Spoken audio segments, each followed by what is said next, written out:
Thank you. The Board of Trustees will now reconvene into open session, and the Pledge of Allegiance and moment of silence will be led by our Student Board Rep, Aaron Beck. Please stand. Put your right hand over your heart. Ready, begin. I pledge allegiance to the flag of the United States of America and to the republic for which it stands, one nation, under God, indivisible, with liberty and justice for all.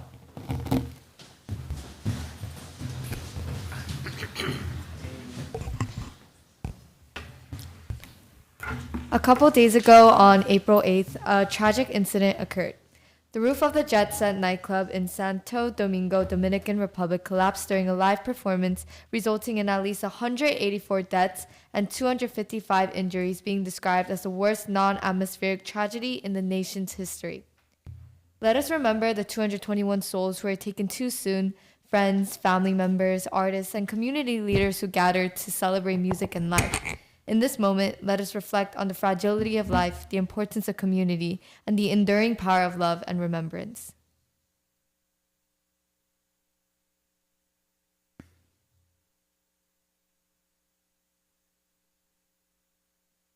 Thank you. Thank you, Aaron. We'll now have a closed session report by our clerk of the board. Thank you.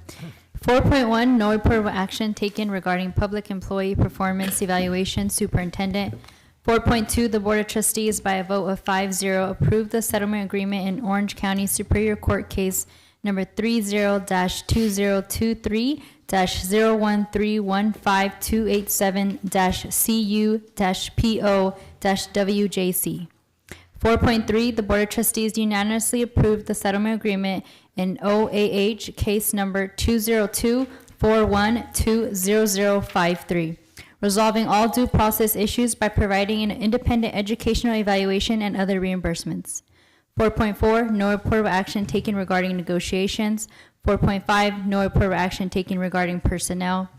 4.6, the Board of Trustees unanimously voted to dismiss employee HR-2024-25-51. And that concludes the closed session report. Thank you. I'll move on to recognitions. 6.1. CIF SS Northern Division Championship Boys Wrestling Champion, Cypress High School. We have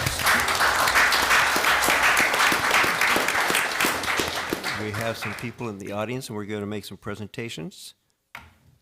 I'm going to stay here. Are they here?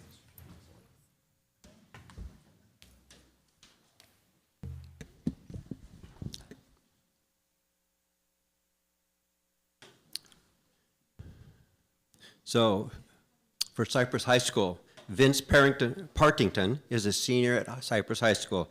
He is a 4-time league champion, 3-time Empire League champion, and a 1-time Crestview League champion. Vince was the CIF SS Northern Division champion in 2025 at 144 pounds. He was also the CIF SS Masters champion 2025 at 144 pounds.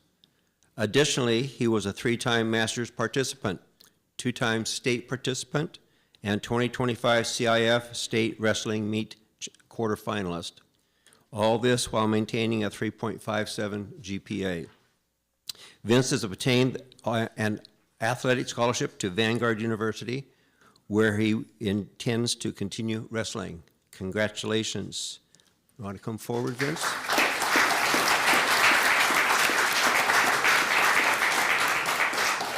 Vince is not in attendance. I should have asked if he was here.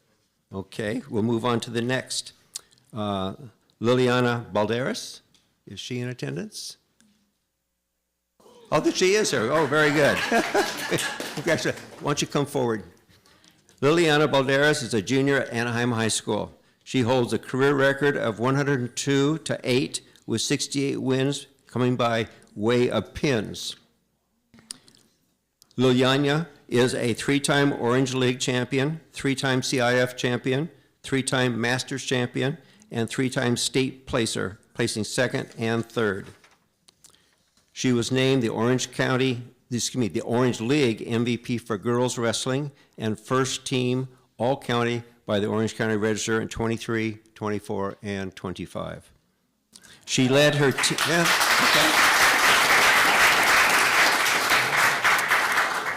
She led her team to their first Orange League championship title in 2024. She is a cadet freestyle state champion and a high school national runner-up. She has accomplished all this while maintaining a 3.8 GPA. She is currently ranked 6th in the nation by USA Wrestling. After high school, she intends to wrestle in college and compete in and win an Olympic gold medal for the United States. Congratulations.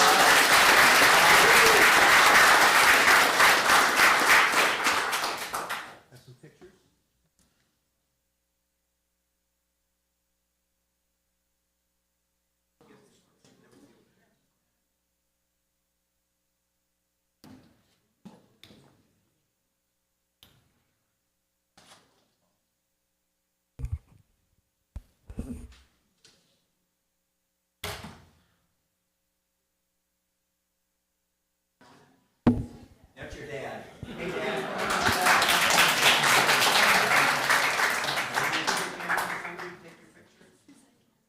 Anybody in the audience take a picture? There you go.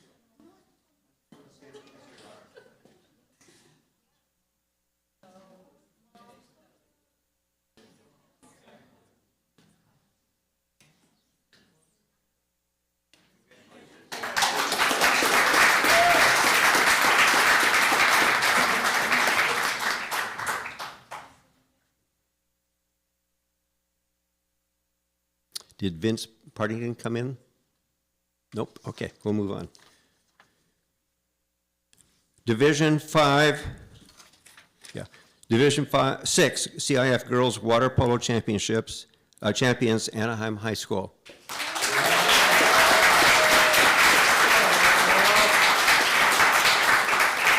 Are those girls in the audience? Okay. The Anaheim High School girls varsity water polo team secured their first CIF championship with a 5-3 win over Nordhoff High School. This is the colonists' first female team CIF championship in school history. Congratulations. The team is led by head coach Denise Osorio. This accomplishment, which was a first for the program, has brought a lot of enthusiasm to the campus, community, parents, and the alumni. There were several all-league players and all CIF players, including CIF Player of the Year, goalie Emily Maldonado, Coach Denise Osorio was selected as Coach of the Year for the Orange League, Orange County Register, and CIF Coach of the Year. Congratulations. Can you all come forward and get your certificates? Why don't you just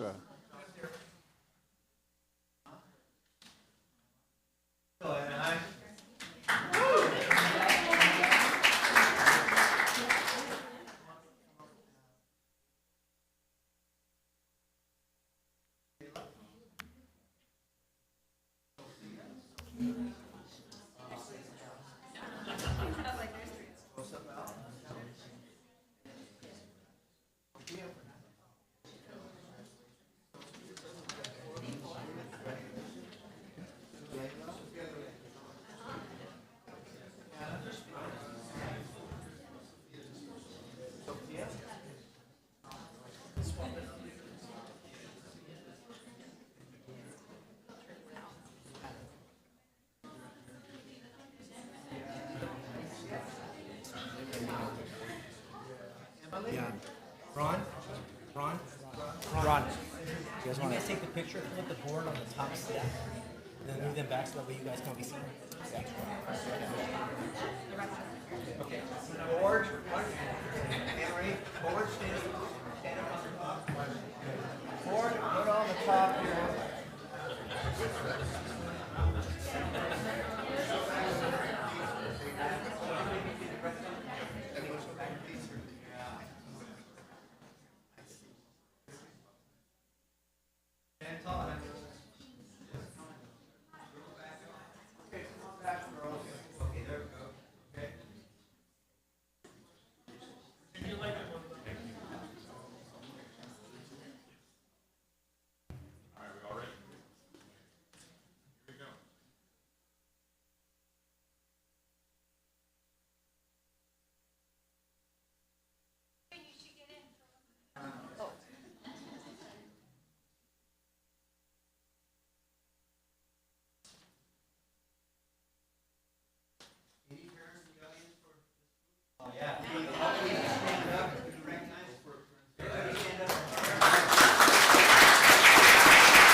Has Vince Partington come in? Nope. Okay.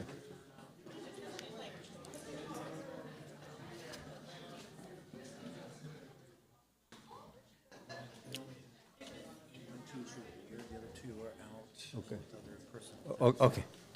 Okay, I'll read what this has. Okay.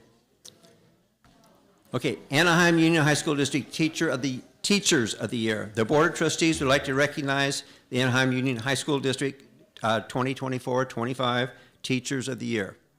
Each school site selected a Teacher of the Year and submitted him or her consideration for the AUHSD Teachers of the Year Award.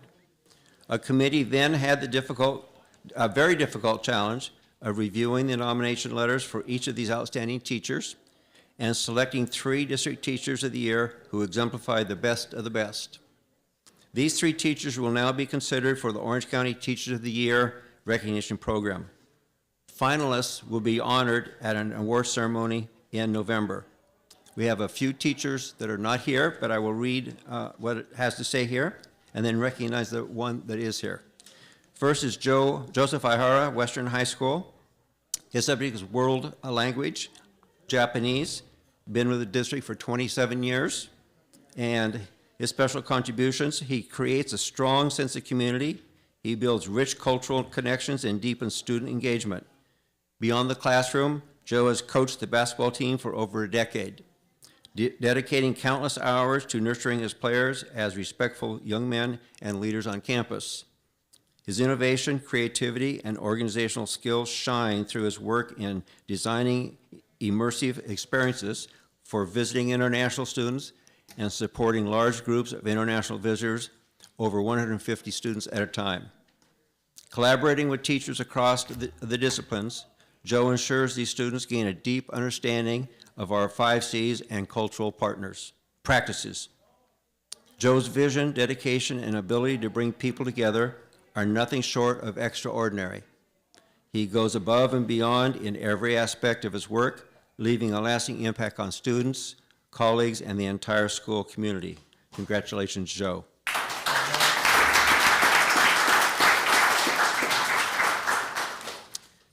Sean Fleshman, Orangeview Junior High School. His subject is U.S. history, 27 years in the district, and his special contributions are: his passion for education shines through his dynamic and student-centered teaching methods. As a history teacher, he designs lessons that are not only impart knowledge, but also encourage critical thinking and civic engagement. By connecting historical events to contemporary issues, he helps students understand the relevance of the past in shaping their present and future.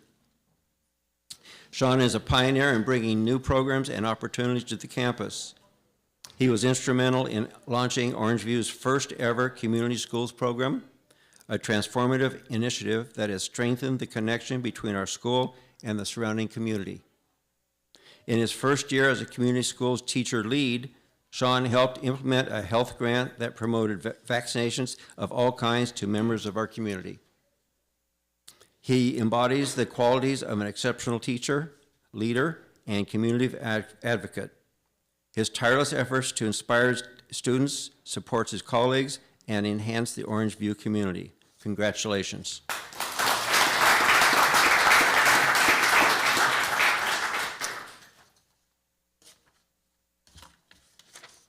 Yeah. And the one person that is here tonight, Jeff Cornelius. Come on forward, Jeff. Come on forward.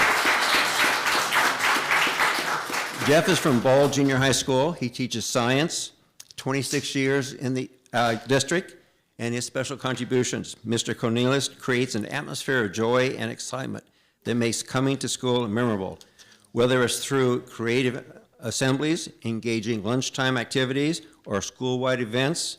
He ensures that students feel pride in their school and look forward to their time on campus.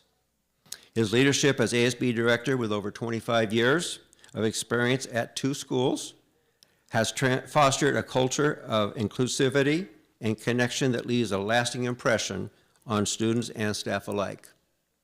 Mr. Cornelius' impact extends far beyond the classroom. He is a champion for the community, organizing meaningful initiatives such as coin fundraisers to feed Ball families and hosting large-scale events that bring students, parents, as well as community members together.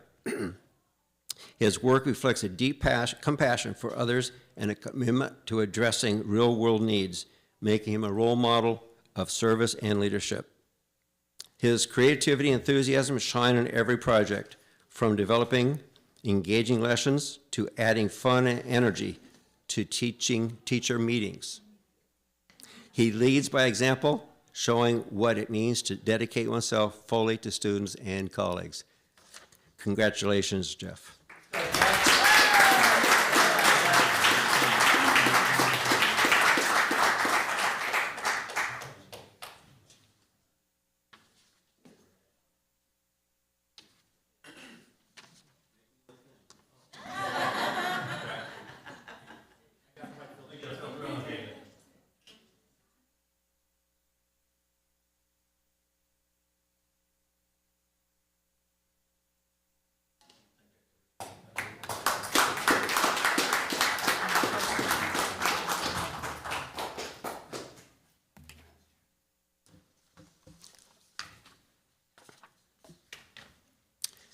Okay, next, we have a lot of recognitions this evening. Anaheim Union High School District Counselor of the Year. Yay!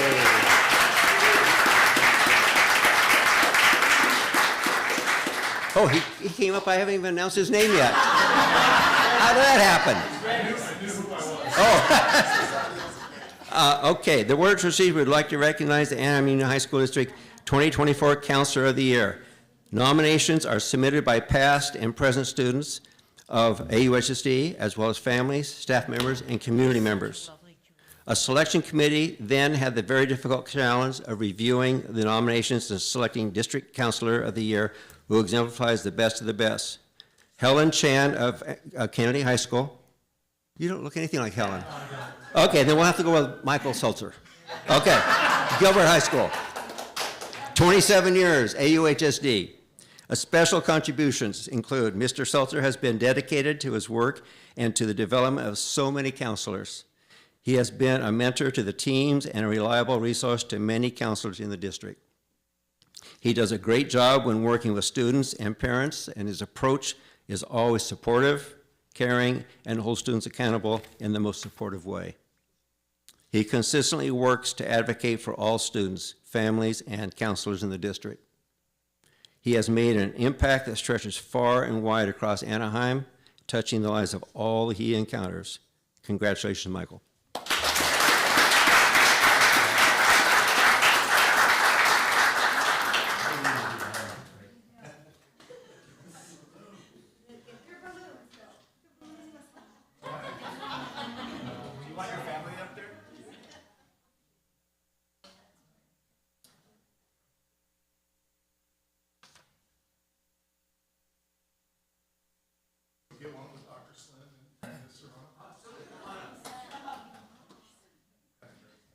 I'm gonna sit here and make sure he knows. You are important.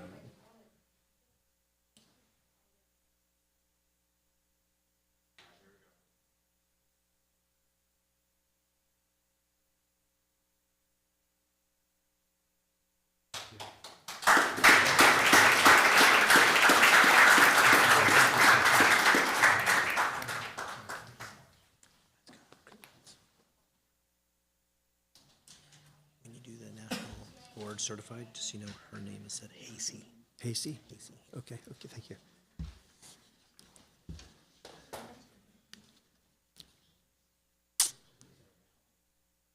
The crowd is thinning out. Anaheim Union High School District National Board Certification. National Board Certification is designed to develop, retain, and recognize accomplished teachers, as well as to embed ongoing improvement in schools nationwide. National Board Certification is a voluntary process developed by teachers, school counselors, and other education stakeholders to recognize experienced educators for the quality of their practice. While teacher credentialing programs set the basic requirements to teach in each state, completion of National Board Certification signifies that teachers have developed and demonstrated advanced skills, knowledge, and practices required of an accomplished education professional. The following teachers have earned the National Board certification. And when I call your name, why don't you come on up? Hasey Ariano.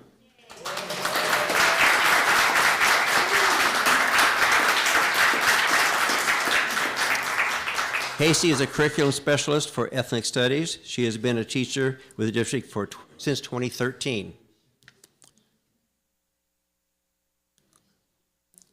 Mitrik Kolker.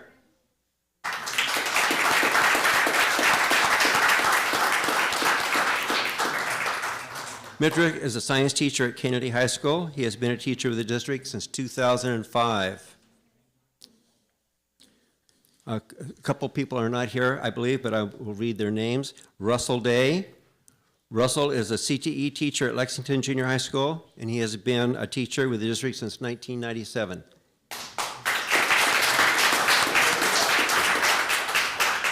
David Eng. David is a math teacher at Savannah High School. He has been a teacher with the district since 2015.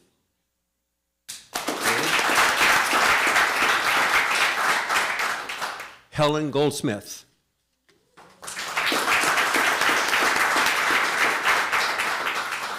Helen is an English teacher at Magnolia High School, and she has been a teacher with the district since 2006. Okay. Shelley Hawkins.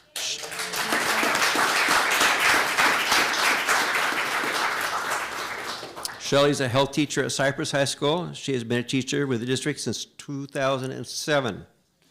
And the next three I don't believe are here, but I will read about them. Jerry Cow. Jerry is a mild, moderate teacher at Anaheim High School. He has been a teacher with the district since 2017.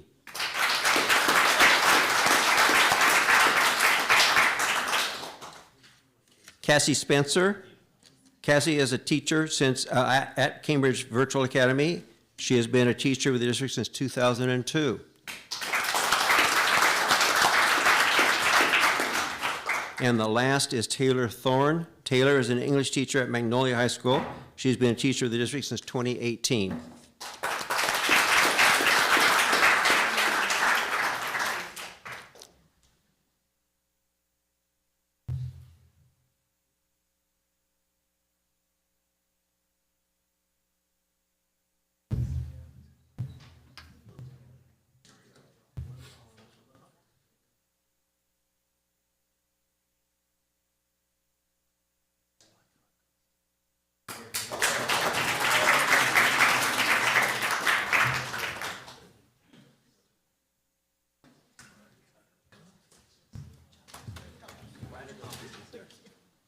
Okay.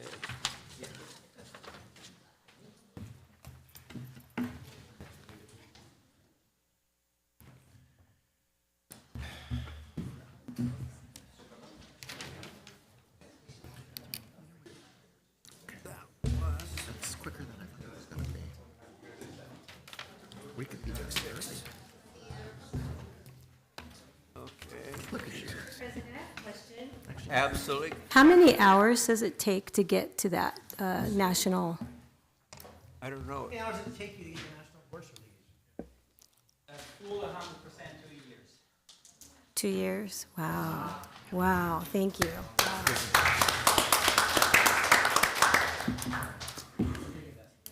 Yes. Make sure I didn't skip over anything. Okay, next is student board representative to make a report, present a report. All right. So starting off with Anaheim, Anaheim girls water polo has made its congressional debut as Congressman Lo Correa recognized these females for their outstanding teamwork and CIF win. Additionally, Anaheim High School dance ended the year with their annual spring concert, Breaking Limitations. Students were brought to the spotlight to show their dedication and commitment to the performing arts. Now let's look to CVA.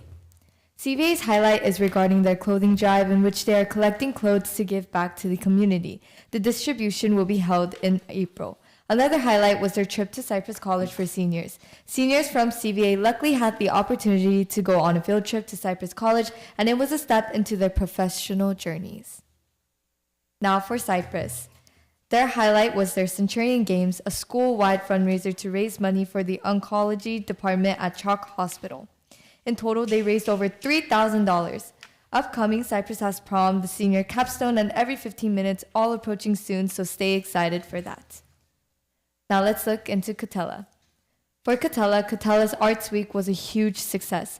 Many students participated through drawing and showcasing their creativity, one of their 5 C's. It brought students together, and during this week, their art teacher, Ms. Kubiak, provided a Make Your Mark poster with the help of their incredible ASB Commissioners of Arts. It allowed many students to create their own art and what they felt at that moment.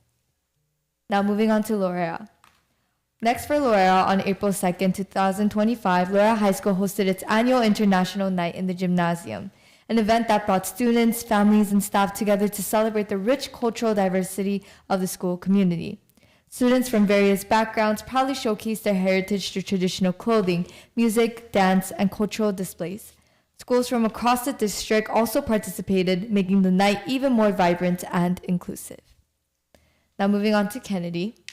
After receiving numerous donations from the community, they were able to deliver the firefighter care packages to the Orange County Fire Authority headquarters. The firefighters were very grateful for all of the support from them. These bags will be distributed accordingly to the firefighters who supported the containment efforts in Los Angeles. Additionally, a special thank you to the Kiwanis Club, La Palma Foundation, Mr. Hoff's fabrication students, Servathon volunteers, and all of the Fighting Irish who were involved to make this happen. Now for Magnolia. Their highlight for the month of March will definitely be their Sentinel who won the soapbox speech. Great job to Lil Coy Blake, and up next will be their spring musical. This year, their theater program is presenting Peter Who on April 10th and 11th. They cannot wait to see the show. Now next for Oxford. All the performing art groups had a successful and great time at the SCSBOA festival hosted at Kennedy Performing Arts Center, earning high rankings. Oxford's choir group had a magnificent time attending New York for a performance tour, gaining hands-on experience from real-world professionals. Now next for Savannah. One of the highlights would definitely be the prom fashion show. It was a fun way to reveal the prom theme in which many students enjoyed. Additionally, Savannah's Color Guard continues their competitions after their WGASC Color Guard show on March 8th, in which they won 2nd place out of 8 schools. Now they're finally off to championships. Lastly, looking at Western, their highlight would be their International Week, led by their ICC Tiffany Nguyen. The International Week was a beautiful cultural week, and their pioneers enjoyed cultural dances and fashion shows throughout the week. Cannot wait to see what is to come for the month of April. Thank you. Thank you, Erin.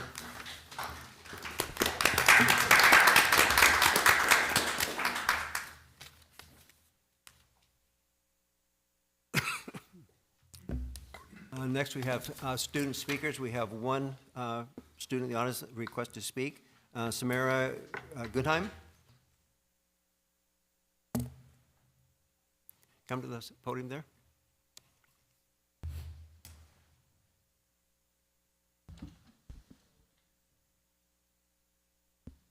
All right, good evening. First, I want to thank the board members for showing up and giving us time to speak. It means a lot to be seen and heard. My name is Samira Ghanem, and I'm a student at Cypress High School. I'm also a visibly Muslim student, which means my identity is something people notice before they even get to know me. And unfortunately, that also means I've had to deal with situations that make me feel singled out, judged, and deeply uncomfortable, especially by some of my own teachers. There have been moments in class where teachers bring up political issues that are not related to anything that we are learning. They make it related to the Middle East and then look directly at me. Or they pause in a way that makes it clear they expect me to comment. Other times, they make general statements about Muslims, Palestinians, or conflicts overseas that feel very insensitive or biased. And I'm left sitting there feeling targeted. That kind of attention doesn't feel like curiosity.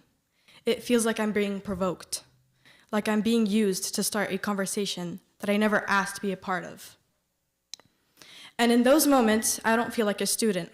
I feel like a spotlight that has been put on me for something personal and painful.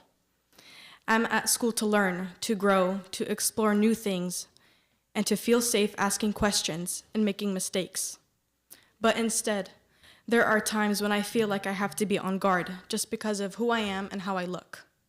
It's exhausting to constantly wonder if I'll be put on the spot. It's frustrating to feel like I have to either defend myself or stay silent forever. And it's painful when the classroom, a place that should be welcoming, becomes a place where I feel uncomfortable, exposed, or even punished for simply existing as myself. I'm not here to debate politics. I'm not here to represent an entire religion or region of the world. I'm just a student, one who wants to learn without being treated like a controversy. All I ask is to be respected like everyone else, to be seen as a full person, not just a symbol or a stereotype, and to be able to go through my school day without feeling like I have to defend my identity. Thank you for listening and for caring about the experiences of students like me. It means more than you know. Thank you.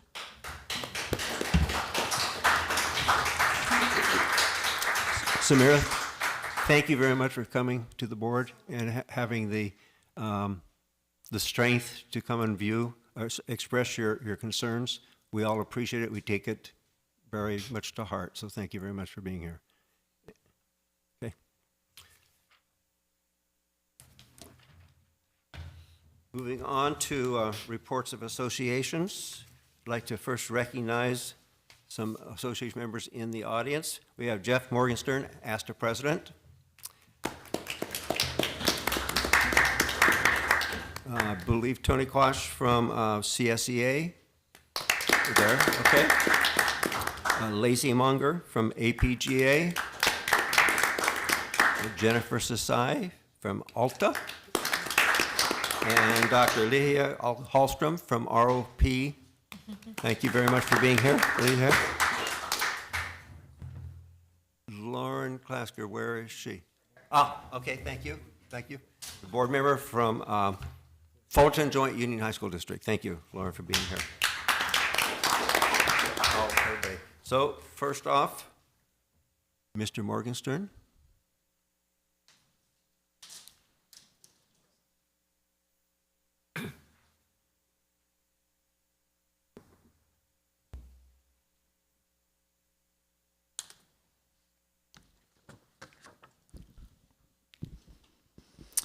All right, good evening, Board of Trustees, Superintendent Matsuda, Cabinet, and staff and community.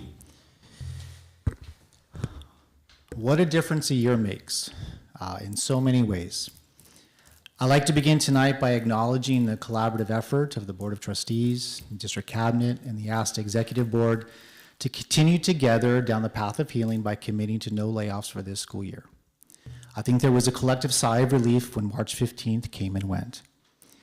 While there is still much work to be done around staffing, I believe we are in a good place. Next week, we'll be hosting our final Community Schools Learning and Leading Day of the school year.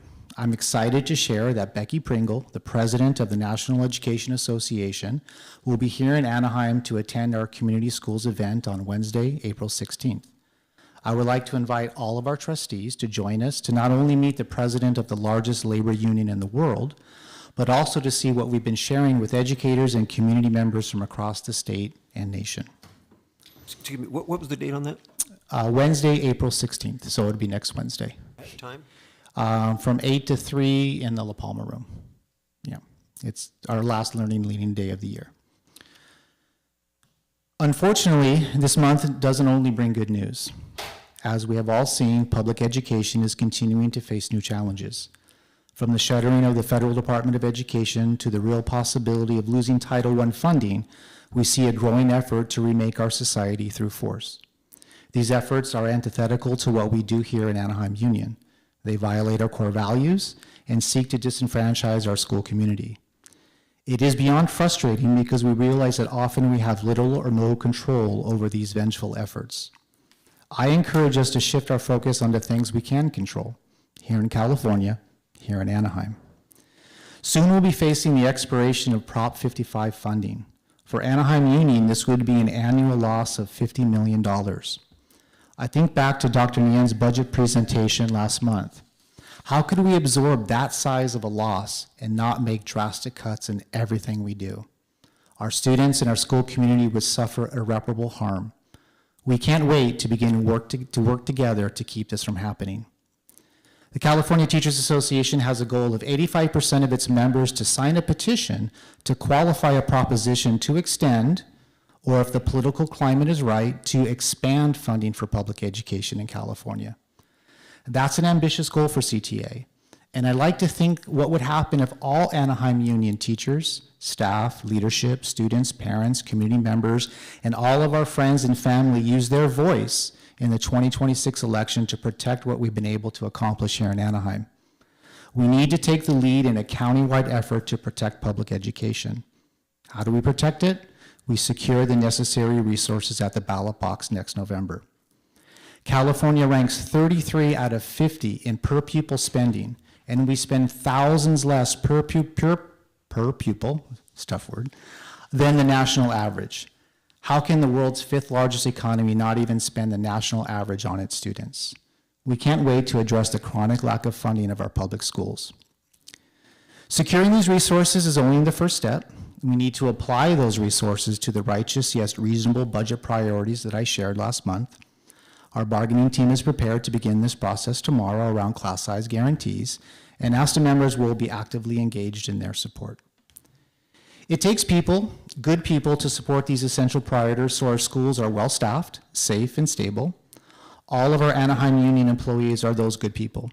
It's essential that we maintain our quality health care and provide for competitive salaries. ASTA will stand firm in our support of these budget priorities, and we are committed to putting in the work necessary to ensure that the state provides the funding our school community deserves. I know in this political climate this can be tough to do, but this is not the time to retreat. On Saturday, May 17th, CTA is organizing 4 protests across the state: San Diego, Los Angeles, Sacramento, and San Francisco at the federal building. ASTA will be sending folks. Right now, we're trying to think about getting a bus. We'll share this with the leadership as well.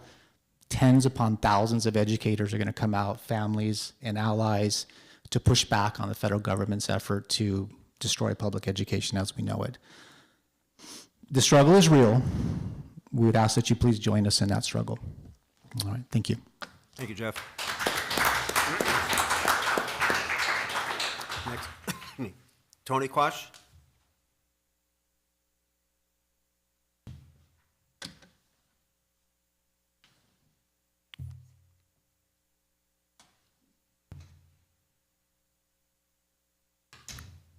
This guy is way taller than me. All right. Thank you, President O'Neill, Board of Trustees, Executive Cabinet, staff, parents, students, and community members. My name is Tony Kwok, Vice President of CSEA, Chapter 74. I'm also a proud instructional assistant at Hope School. Go Tigers. Thank you for the opportunity to address you on behalf of classified CSEA members. As we draw close to the end of the school year, my goodness, just 7 more weeks, we can do it, right? We would like to thank the district and the board for their continued support of CSEA employees. Our association would like to thank the Board of Trustees for taking decisive action on the classified salary study recommendations and recognizing that every classified position within the district should be paid fairly. On behalf of the CSEA Association, we would also like to extend an invitation to the Board of Trustees to help us celebrate the achievements and oftentimes hard, thankless work of our association members. This year, we'll be hosting the annual CSEA Chapter 74 barbecue at the district office near the time of the official Classified Employee Week. We'll be sending out invitations soon, and we hope you all can attend. I'm also happy to report that the first CPR training reimbursements have been sent out to the first batch of classified employees. Currently, after a hard-fought negotiations process last year by our association, we have been approved for 5 members at each school site for CPR and first aid training reimbursement. Unfortunately, CPR and first aid training, both potentially life-saving procedures to ensure the safety of our students, is a requirement of continued employment of many of our members. Around 600 classified employees, mostly instructional assistants and campus security, are some of the lowest paid classifications in our district and required to pay out of their own pocket on a biannual basis for CPR and first aid training, just to keep their jobs. Our association would like to see continued progress in these positive first steps in cooperation with the district to ensure that our members are fully trained to support the safety of our students without having to spend our own money to do so. At this point, in the spirit of a Classified Employee Month in May, I would like to recognize various CSEA groups whose hard work and dedication enriches our district and student lives on a daily basis. These recognitions are all member submissions that reflect the impact that these people have in each other's lives. First, I'd like to recognize the hard work of CSEA eBoard, and specifically our association president, Heather Hutner, whose tireless work and can-do attitude helped shape our organization into what it is today. I am also happy to highlight that April is School Library Month. I want to recognize our wonderful school library techs who fiercely advocate to make every student feel welcomed. Our libraries provide books, resources, programming, book clubs, chess clubs, and much, much more that make our students feel seen and valued. One such librarian I'd like to highlight is Tommy Kovac at Anaheim High School. Tommy has been recognized as a hard worker and friendly face that is extremely welcoming to the students and anyone coming through the library. The Anaheim High School Library is still leading the district in library checkouts this year. I would also like to recognize instructional assistant Gail Rakatari at Hope School for winning the Greater Anaheim SELPA Community Advisory Committee Award for her selfless service and support of special needs students. On that note, also much kudos to LVN Candace Hall as one of the 2025 Orange County Classified School Employees of the Year. Kudos to both of you, congratulations. And speaking of nurses, Natalie Valadez Lopez at Anaheim High School is also recognized for being patient and kind heart, a patient and kind heart who serves all of her students with the utmost care and efficiency, all while being pregnant. You bring so much joy, and your presence will be utterly missed, when you're out for maternity. And who does not like getting paid? Our district payroll techs have been unsung heroes among our district employees. One such payroll technician, Hermely Ramirez Mercado, apologies if I butchered your name, is recognized for always going above and beyond and supporting payroll department through his willingness to train and teach his fellow employees. I'd also like to recognize Celeste Zilberman. She's been a go-to resource for training other senior admin and has been working tirelessly to help streamline and make site-level processes more simple and efficient for everyone. Lastly, I would also like to recognize the hard work of CSEA job stewards. Pam Luna and Lulu Martinez have both worked hard to ensure a more fair and equitable process for all and have done much to represent their members. Oh, also a shout out for Hope Cup tomorrow, the fantastic soccer tournament, and thank you. Thank you. Lacey Munger, APGA. Tony, it's also prom tomorrow as well, right? For Hope? You have a long day. Thank you.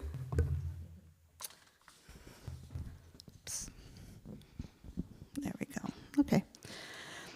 Good evening, AUHSD Board of Trustees, President O'Neill, Superintendent Matsuda, Executive Cabinet, and community members. It's hard to believe that we're just 6 weeks away from the class of 2025's graduation.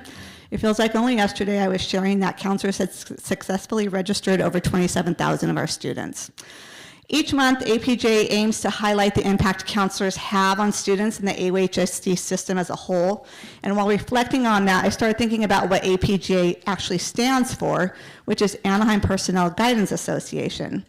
The words personnel and guidance actually evoke kind of an old school image of someone behind a desk checking off lists, similar to those guidance counselors in every 80s movie, helpful, but not exactly dynamic. But as we know, real change, enduring change, happens one step at a time, as Ruth Bader Ginsburg once said, and that's exactly what we've been doing. Last month, I shared that many of our counselors are veterans with 16 to 20 years plus of experience, and yes, we can be a tough crowd to shift out of our comfort zones, but I do understand why. Around 25-ish years ago, even though our title was school counselor, we were the go-to for anything no one knew what to do with on a school campus. We were gate coordinators, testing coordinators with lots of paper and sharpened pencils, EL coordinators, ROP specialists, social workers. We were FACES. We were community school liaisons. We did lunch duty, and some were even directed to do parking lot duty. Every meeting on campus, we were there. High schools had only 4 counselors, and junior highs had 2. We placed students in summer and night school, explained A through G requirements, completed FAFSA, college apps, all on paper. And we did teach guidance lessons. Notice I said that last. Were they effective? It's hard to say because we didn't have the data. It's no wonder people didn't quite understand what a counselor did because we were everywhere. If someone had a question and they didn't know the answer, they would often say, go ask the counselor, because we did know the answer. In 2019-20, in the school year 2019-20, AUHSD officially adopted the Ask a National model, a game changer for our counselors. The framework had existed, but we were not using it until then. It was data-driven, focusing counselor work in 3 areas: academic, college, career, and social-emotional. According to the Ask a National model, 80% of a counselor's time should be spent in direct services to students, with 20% in indirect students, AKA meetings, coordinating, lunch duty, etc. And at that time, we were closer to a 60-40 split, and sometimes worse than that, depending on the school site. It wasn't easy changing. We didn't have a clear vision. We were part of too many groups, and let's be honest, data was more of an enemy to us than a friend. But things began to shift when our current directors, Amy Kwan and Amanda Bean, were lucky enough, and I say that a little bit sarcastically because I don't know if they think they're lucky or not, to be chosen to oversee counselors. With their support and their knowledge, we've done some serious reflection, like conducting an equity audit on our program and site data. We are beginning to see where counselors truly fit within the system, using data to support students and inform systemic decisions. We're embracing the idea that excellence and equity are inextricably entwined, as the Boyer 2030 Commission stated. Excellence without equity is not true excellence, and equity without excellence is unfulfilled promise. That's why every month when APJ speaks here, we bring data, because that's what shows real impact to the equity and excellence of our students. Here are just a few highlights from this school year, with a full data report to come in May.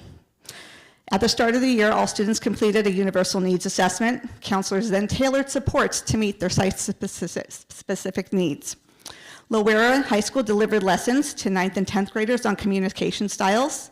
Ball Junior High School provided 7th graders a lesson on financial literacy titled Empowering Your Wallet. Multiple sites ran small groups addressing peer pressure, self-esteem, and coping strategies. The universal needs assessment is what drove those lessons. In October, every student, grades 7 through 12, participated in the college and career fair lessons, and here's some of our street data from our students when they were asked about their path to college or career. I feel very good about my path to college. I planned everything Cypress College, then transferred to a UC, then pilot training, maybe via the Air Force. I feel a little overwhelmed by all the info, but more confident now. I just wish Cypress offered forensics or something in criminal investigations. And simply put, amazing. I feel more educated. In second semester, after 4-year college applications, we shifted to FAFSA completion and course selection. We took 6-year planning to a new level, through eCadence, which uses student data and AI to develop individualized college, career, and life readiness plans.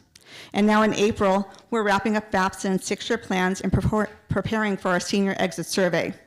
For the first time, we're asking open-ended questions such as, do you feel supported in developing your college and career? Do you feel supported in developing your college, career, and life readiness here in AUHSD? Please explain. How have your high school experiences shaped your academic and social emotional growth?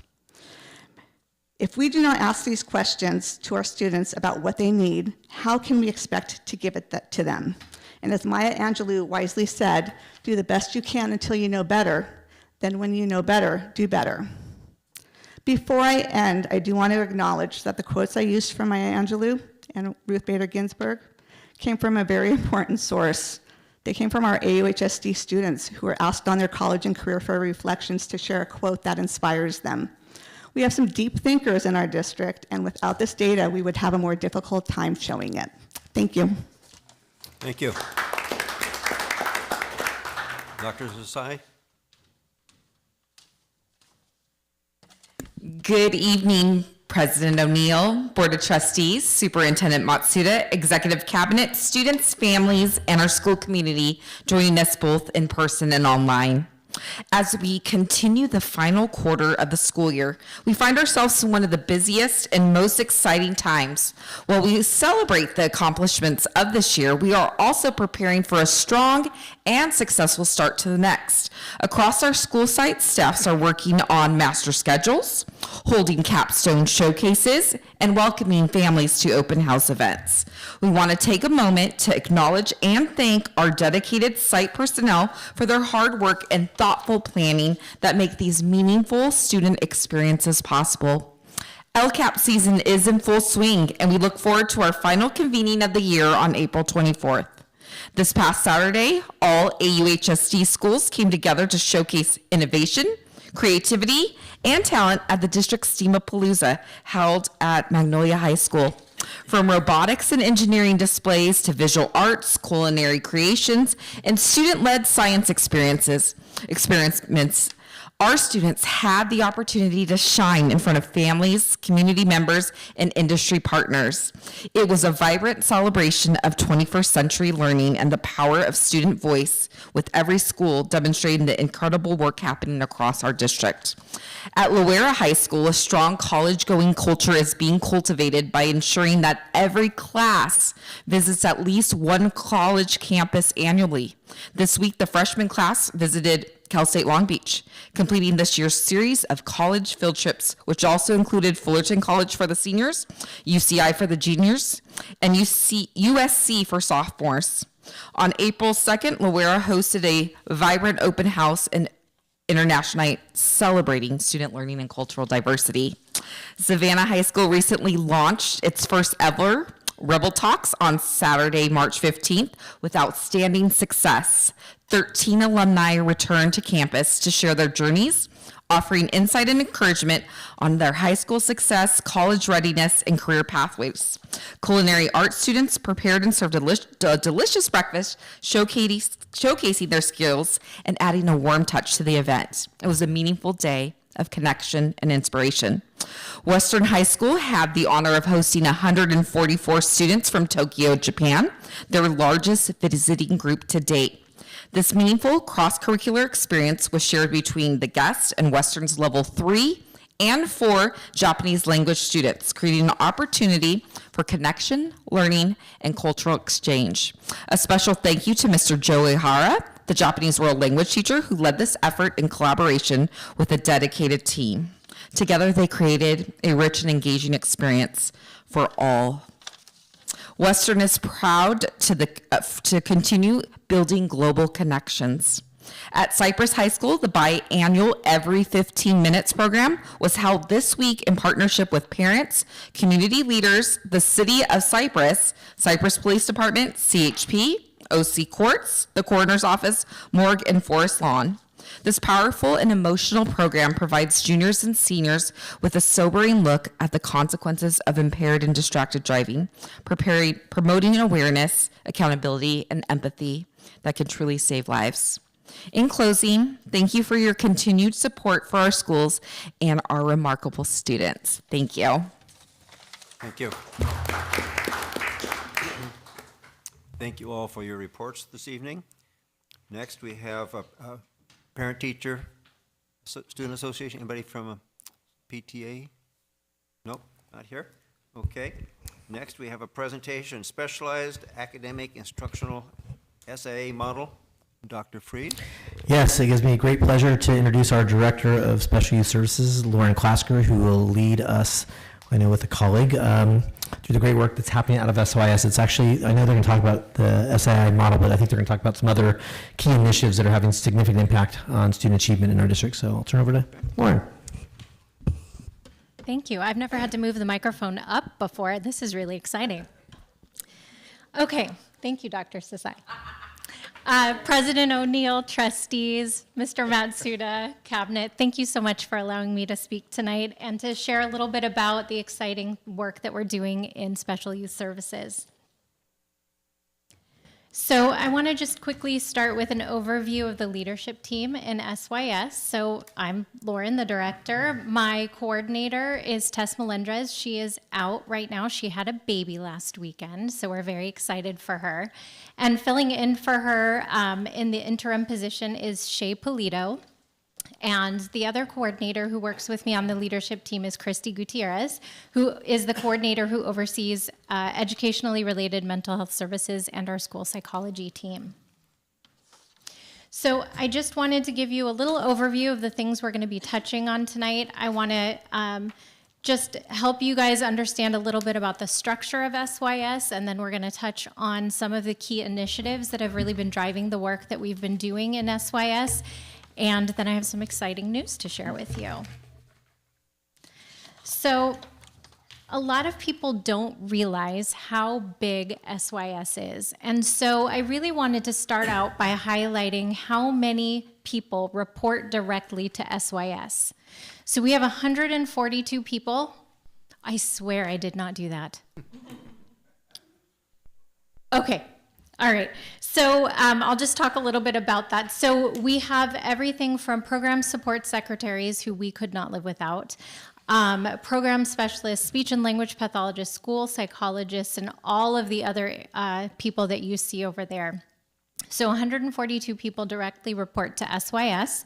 And then just to give you a feeling for how big our teaching and classroom staff is, we have 273 teachers in special education in AUHSD, and we have 521 instructional aides. So we are a big team.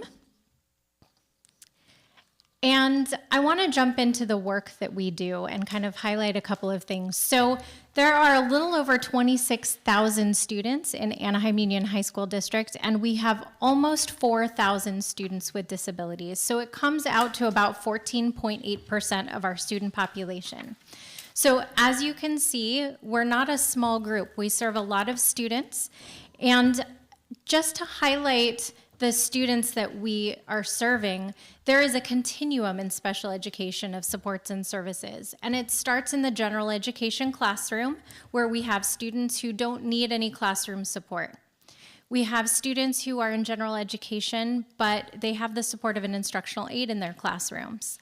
We have students in general education classrooms with co-teaching pairs, where there's a general education teacher and a special education teacher who work together collaboratively to provide instruction.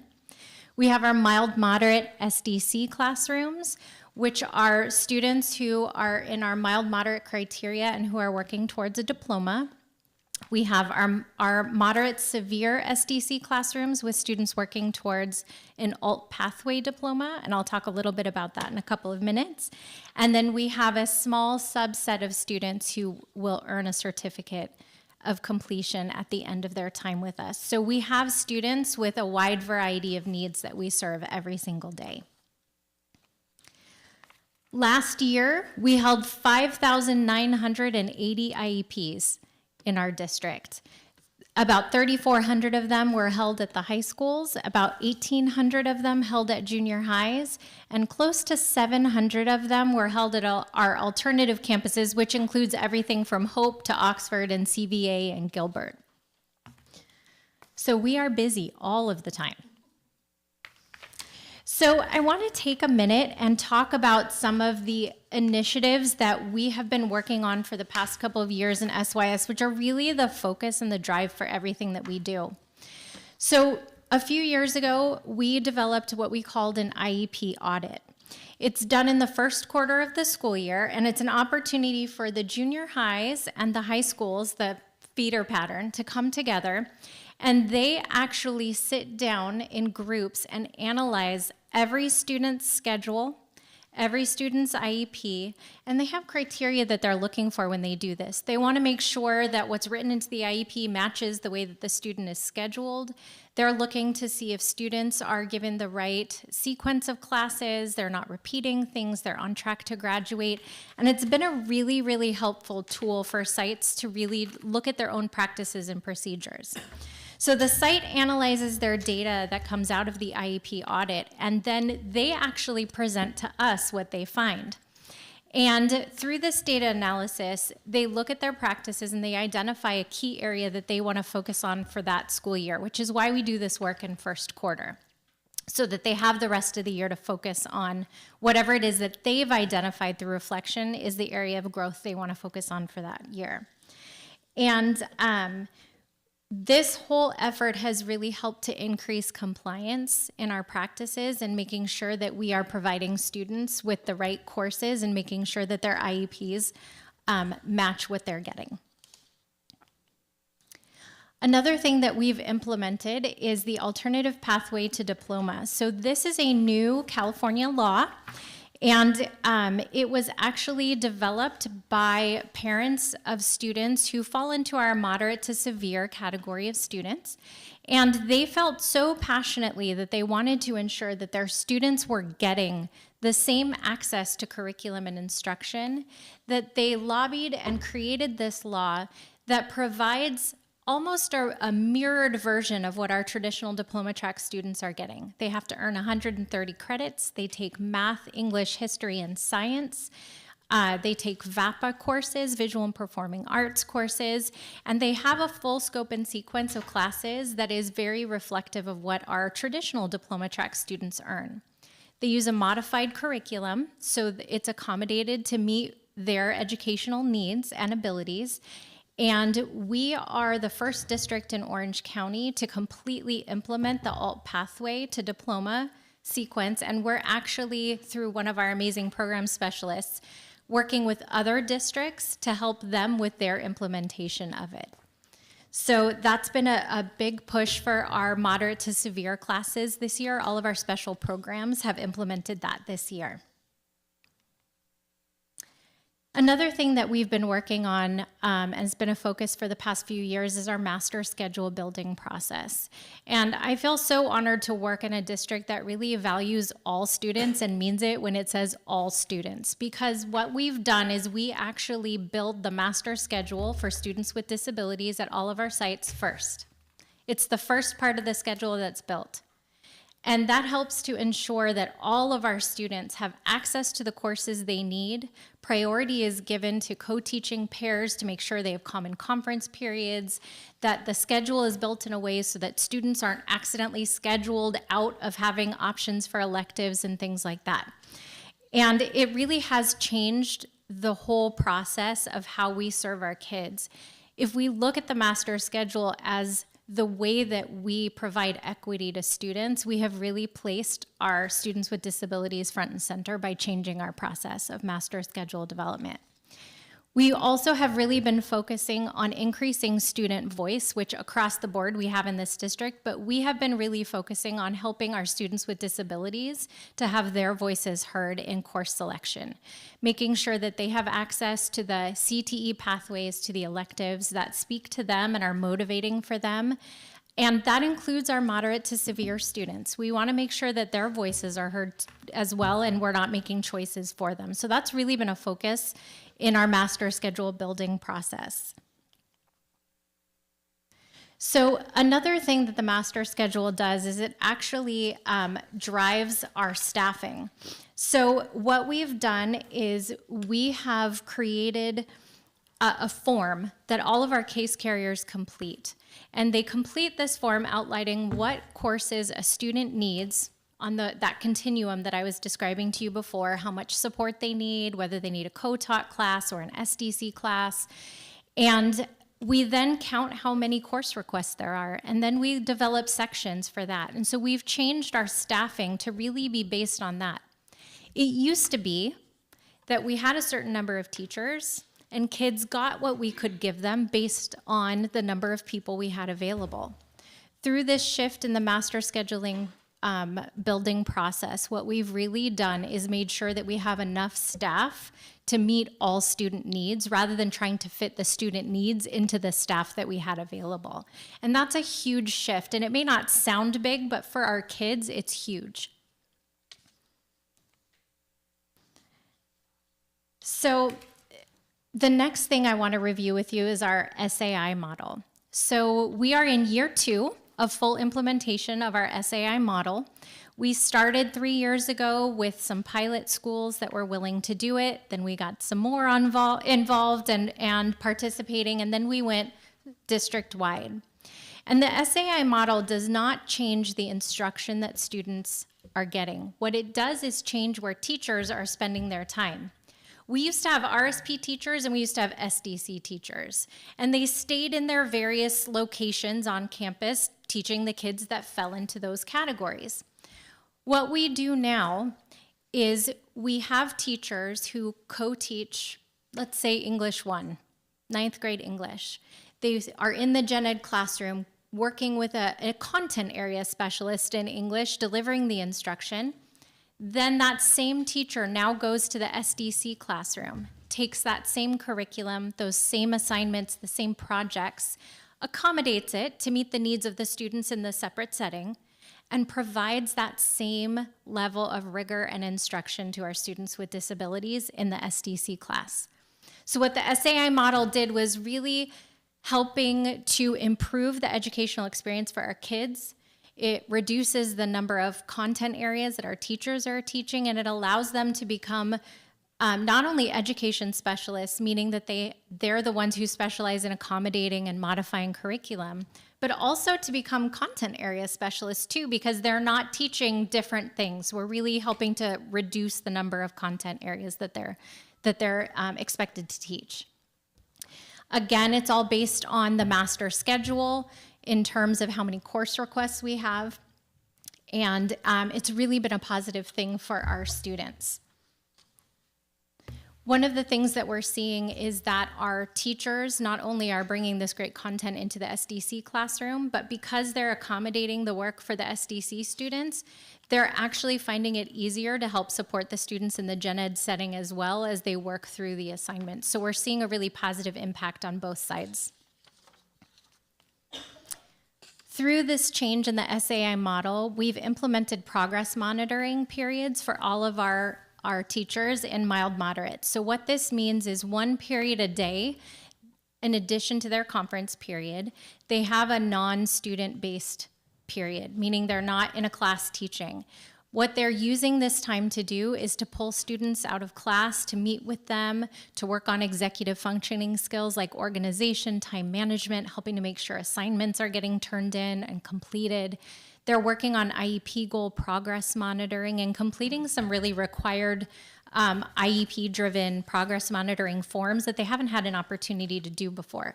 So we've really increased the level of support for our teachers and our students by implementing our progress monitoring period for all of our mild mod teachers. So here's the good stuff. Let's talk money.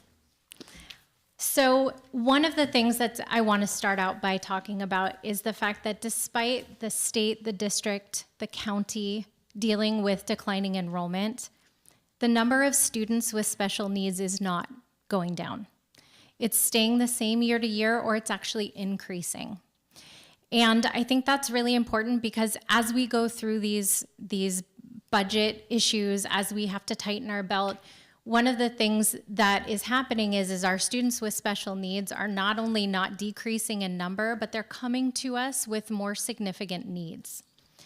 And we have 5 feeder districts that feed into us, and we're getting an increase in the number of kids coming in, but then we're also seeing a higher level of need with those students. Just like everything, our groceries, gas, the cost of things increases and has been increasing and will continue. And so meeting the needs is getting more expensive. So I want to just touch on this briefly because we serve students, in addition to on our campuses, we serve students who aren't able to be educated in our schools. Sometimes we have students, because of their social, emotional, and behavioral needs, that have to be placed in non-public schools or in residential treatment centers. And we have currently 35 students in our district who are enrolled in a non-public school. The cost per student is between $110,000 and $190,000 per student. And unfortunately, that's not a cost that we have any control over. The non-public schools, as their cost goes up, they pass that on to us. And again, these are students who we have tried to support through the systems and supports that we have available, but we're not able to because of the significance of their needs. Residential treatment is where students actually live outside the home at the facility. We have 10 students right now who are in an RTC setting. Because the students live there, the cost is significantly more. The cost for our students runs between $178,000 and $300,000 per student, depending on where they're placed and the level of need that they have in that placement. And then we also provide something called wraparound services for our students. And right now we have 30 students who receive wraparound support. They get support in the home, they get individual support, family support. And it costs us about $104,000 per month to provide those wraparound services for the students. Then this slide is really just a very quick, Nancy could give you a better table and a better presentation than I could on the budget, but I think this is a really good overview and highlight. So as you can see, there's the 22-23 and the 23-24 columns on here. You can see from year to year that the revenue, the money coming in, is actually increasing. In the state revenue, it went up about $600,000. It went up about $3 million from AB 602. But the contribution from the general fund had to go up as well, because even that increase in money coming in was not enough to cover the expenses. So you can see just from 22-23 to 23-24, the cost of educating our students with disabilities went up $9 million. And so that's just going to go up over time, unfortunately. I'm gonna put on my board member and my director hat right now and just encourage all of my colleagues to go to CSBA and to advocate for full and fair funding for special education. As a delegate, I always make sure I get into that group at CSBA and make sure that we advocate for that. A lot of people don't realize that even in good budget times, special education is not fully funded by the state and federal government, which is why there is a general fund contribution. And that's only going to continue to go up. So board member to board member, please advocate for full and fair funding. With all that being said, we are trying to cost contain. So we have worked very hard to take advantage of all of our Medi-Cal billing opportunities. And we, last year, were able to recoup $6.8 million through Medi-Cal billing, and I am super proud to say that 4.5 of that 6.8 million was brought in by SYS employees. So our school psychologists, our speech and language pathologists are really working hard to capture that money and to bring that back into the district through our Medi-Cal billing options. Another thing we're doing to help contain costs is we've increased the monitoring of our non-public schools and our RTC students. What that means is we are doing a lot more ongoing monitoring and communication with the schools that are educating these kids, and we're bringing them back as soon as we're able. Which obviously you saw the price of what each one costs, so it's a cost savings whenever we can bring students back. We also have brought in our educationally related mental health services in-house. We used to contract with Orange County Healthcare Agency. We now have a small team of psychologists overseen by Christy Gutierrez, who does all of the ERMS counseling for our students with disabilities. Okay, so here's the really exciting good news that I want to share with you. We have had tremendous growth.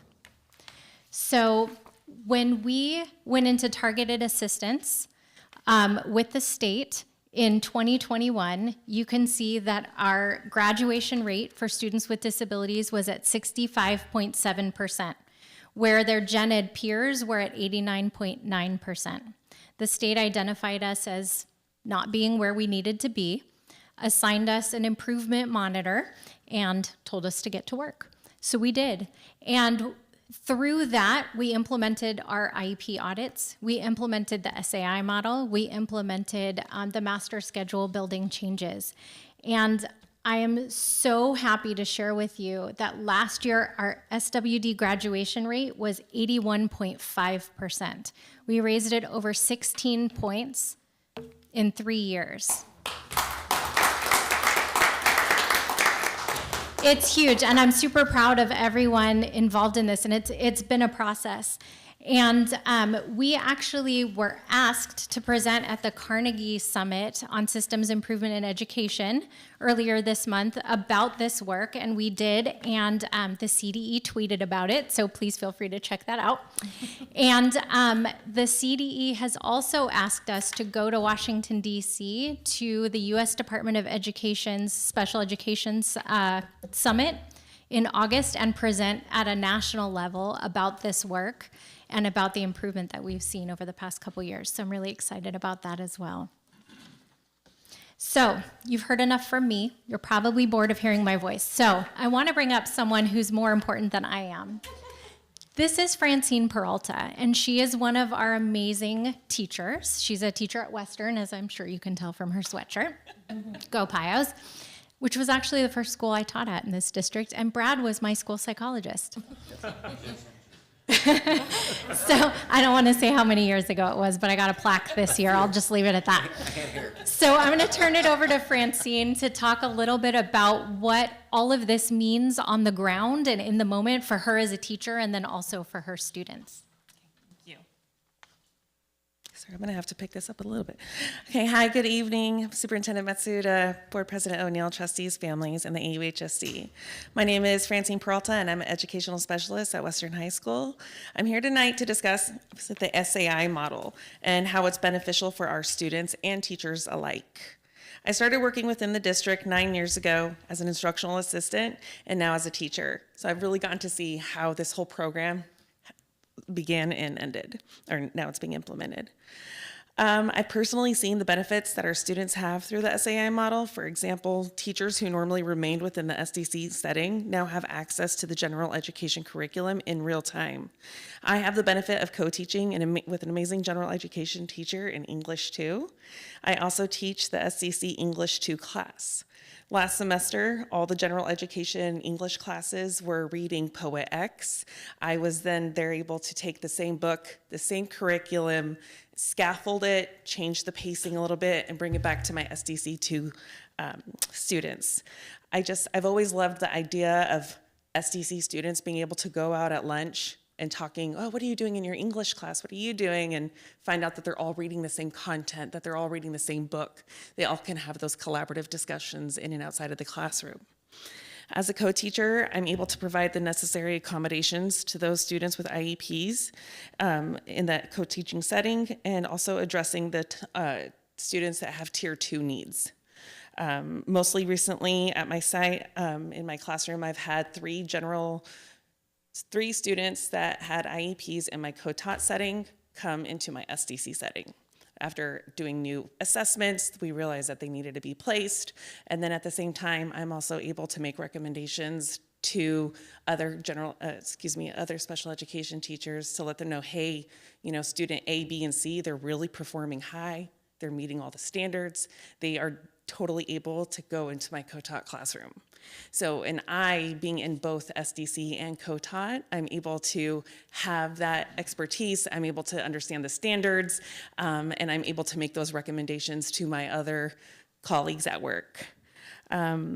I'm very familiar with all of the abilities of my students across both settings, and this is really largely due to the fact that I have an amazing co-teacher who shares the gradebook with me. She's open to SIDI strategies with me, and she collaborates on all the assignments with me. Thank you.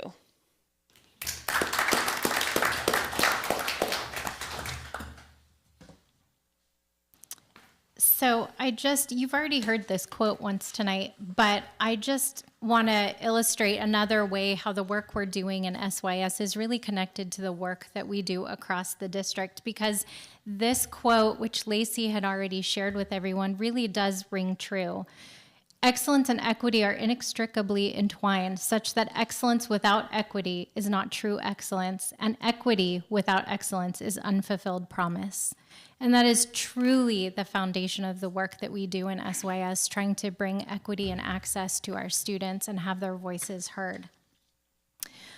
Quick thank you to Tess and Christy and Shay.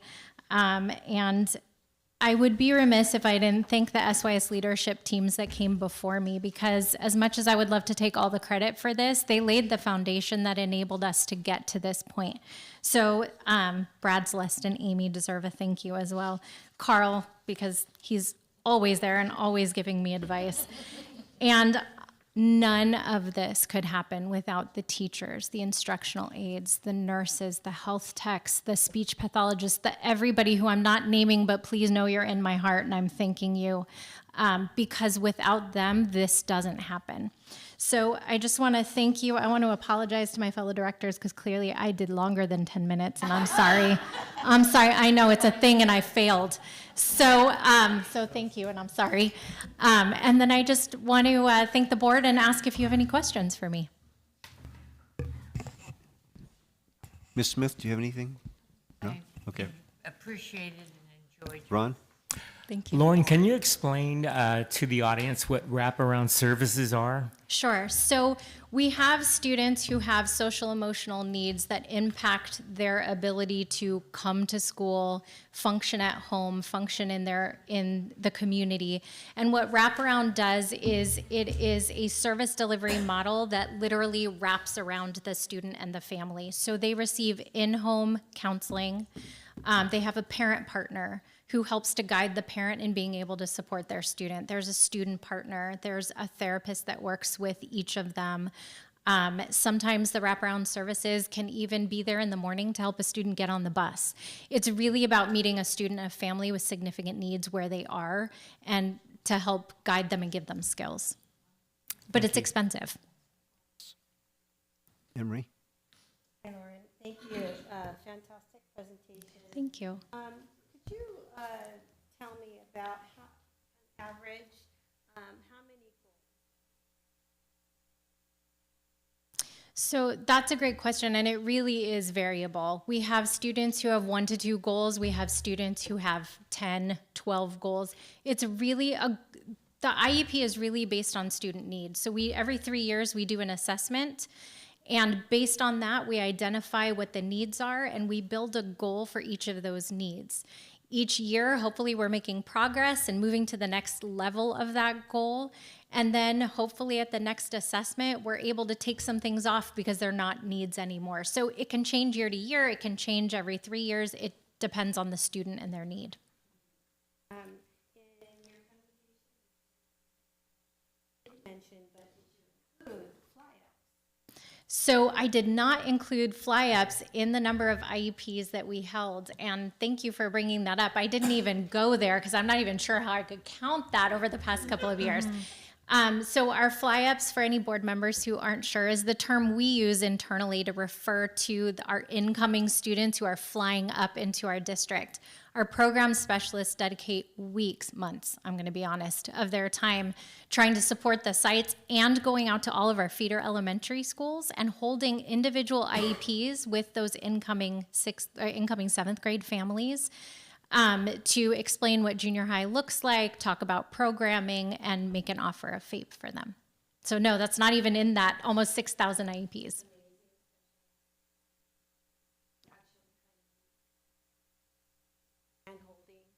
Yes.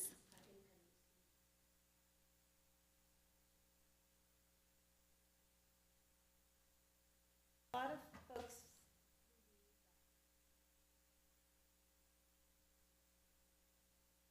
all together in a classroom situation.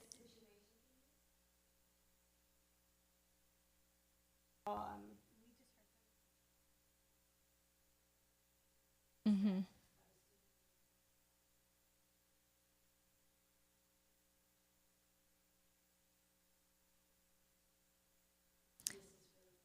Absolutely.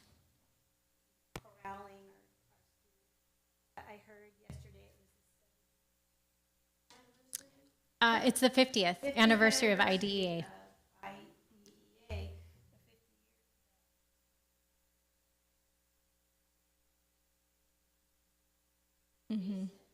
Yes.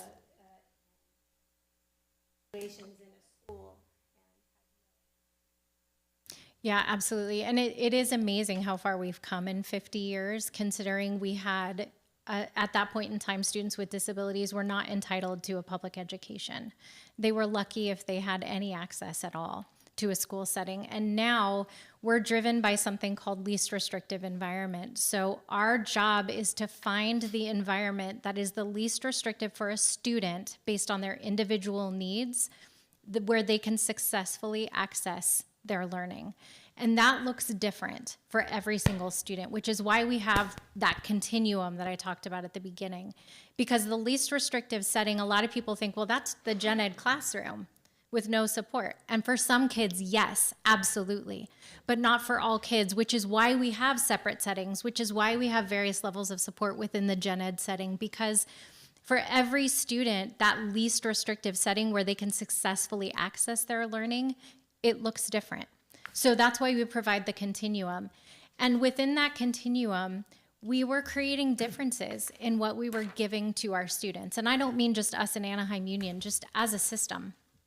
And so the SAI model really turns that on its head, and it really creates equity and access for all of our students, because now our SDC students who might have been using separate texts and separate materials and having separate lessons that weren't the same as their gen ed peers, like Francine was saying, they're reading the same books. They're doing the same performance tasks. There might be some differences in what they're expected to create or what it looks like or sounds like, but they're doing it. And that for a teenager is so important. I've got one of those creatures at home, and he has a 504. He doesn't like to have his accommodations because he doesn't like to be different. So when we can create environments where our kids aren't different from their peers, where they're doing the same things and having the same experiences, we're really building community, we're really providing opportunity, and we're really getting to the core of equity.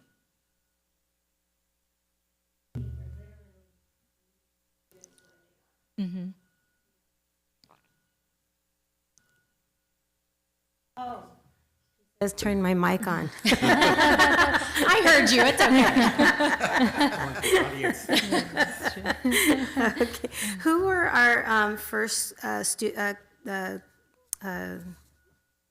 that we had the models? Who were piloting? Who were piloting. Uh-huh. So Dale Junior High was probably our first pilot school.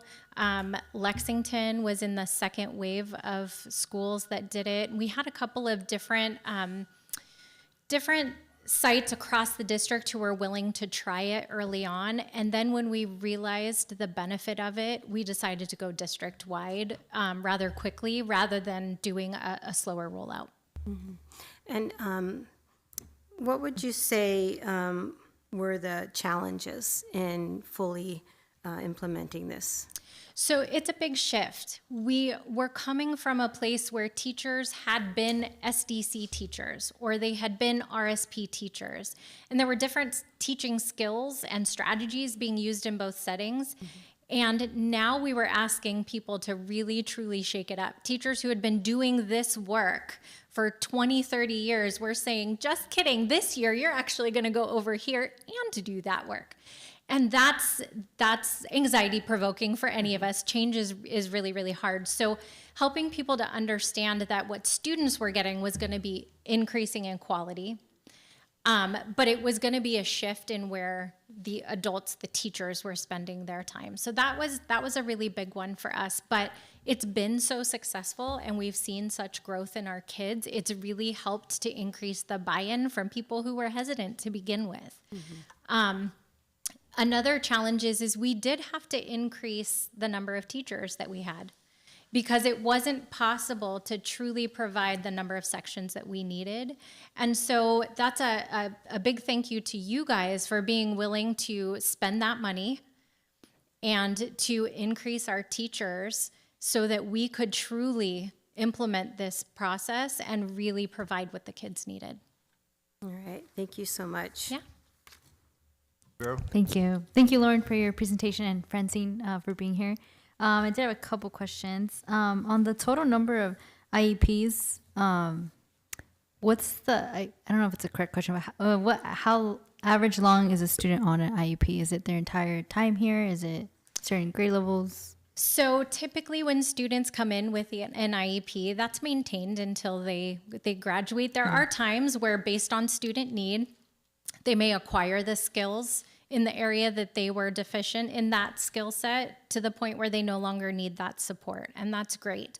But typically, students they have a learning disability, they have a speech and language disorder, they have a processing disorder, and that's not something that really goes away. But that's why the supports and services within the IEP can and should change over time, because hopefully we're building those skills, and so they don't need the same level of support as they get towards their high school graduation. Got it. And then you said there was 3,420 high school students with IEPs. Is there, what would you say is some of the sites that have the highest, if you have that information in front of you? Well, you know, our larger schools, just by nature, are going to have larger special ed departments. So I can get you specifically by school those numbers if you'd like that information. But our high schools had 3,482 IEPs last year. Some students may have more than one IEP during the course of the year. So that number isn't necessarily reflective of a one-to-one. Okay. Got it. 1, 2, okay. Yeah. Yes, but yeah, if you can get that data whenever you have Absolutely. a chance. Yes. And then on the trustee side, congratulations for being elected a delegate for CSBA. I was also elected, so looking forward to taking up some of the causes that you've taken. So thank you for all your work in both capacities. Thank you, and congratulations to you. I'll see you in Sacramento in May. Yes, thank you. You had mentioned that the students are reevaluated every 3 years. Why not every 2 years, so that you can adjust their training, their educational process? So they have an IEP every year, but the IDEA, the federal law that sets all of this up, dictates that every 3 years a complete assessment is done. With that being said, we do reevaluations or additional assessments as needed for a student. So it may not be at the 3-year mark, but if we see that a student is struggling in a certain area, maybe having some social emotional issues that weren't there when we did the last assessment, we can do updated assessments throughout that process. We don't have to wait till the 3-year mark. Okay, all right, thank you. Lauren, is there any vertical alignment with higher education? So that's a really great question. So our adult transition program, so these are students who are currently on the ALT pathway and previously on our certificate track. They spend a lot of time in the 4 years they're with us in adult transition working collaboratively with our community colleges. They take classes concurrently over there. They learn all about the opportunities. They take field trips over there. And we do that with our students their senior year as well. So through our transition to work class, which is an elective that our students can take, they learn all of the skills of employment skills, filling out job applications, interview skills. They go to disabled student services at Fullerton College and Cypress College and actually have appointments with those counselors, learning what they need to do next in order to make that transition after high school. So we do a lot of prep work on that. And we do have our students until they're 22 years of age. Yes, and actually built in, thank you, Carl. See, I need Carl. He just reminded me that we actually have a component in the IEP called an ITP, which stands for it's a transition plan, an individualized transition plan. And the whole purpose of those 2 pages in the IEP are to look at where the student is going and to build skills. So we do a lot of assessments throughout, interviews with the students, interest inventories, assessments on skills related to life after high school to prep them for everything that happens after they graduate. That's it. Right. Thank you so much, Thank you. Francine and Lauren, for your presentation. Very informative. Next, public comments. We have one public commenter, Mr. Ron Flores.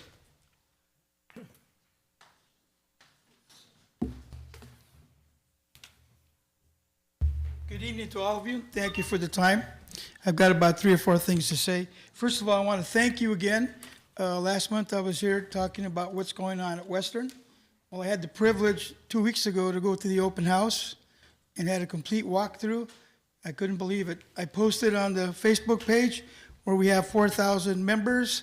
And we're getting hits like it's unbelievable. Everybody loves it. You did a great job. I appreciate it very much. And you came through after 10 years, which brings me to the next subject.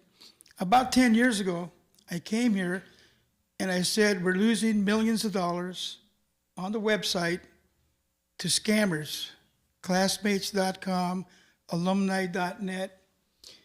There's hundreds of them selling our stuff, and we're not getting any money. That's against the law. I spoke to Nancy. She told me Los Alamitos implemented this. Well, I'm here to say this. If you guys don't do it, we're going to get Western to do it. And if Western doesn't do it, the alumni are going to do it. My attorney said this. It's a slam dunk. He'll take it, and he'll take a percentage. That's how good it is. Go online and do the following. Type Western Alumni Association, and you'll get about 30 different companies selling stuff. Not only are they selling it on the website, they're selling it on the Facebook page. So if you go to Western High School Alumni Facebook, you will see their ads popping up. They take a picture of a graduating class or a reunion, and they say, hey, look, we're going to have a reunion in 2 months. Buy our shirts and hats, donate. Please, it's been 10 years. Do something about it. Take action. My attorney will work on this. He won't take any money till we win, and he'll get a cut. Third of all, I've been going to the LCAP meetings. I've been doing a lot of research. And here's some numbers that shocked me from the California dashboard. Western is 97.7 beyond the standard in math, 30 points reading. What are you guys doing about that? And it's been like that a long time. I work in Santa Ana, now I'm here in Anaheim because I'm on the alumni. They're graduating about 95, 96% of the kids, and they're at 4th and 5th grade level. What are we doing about that?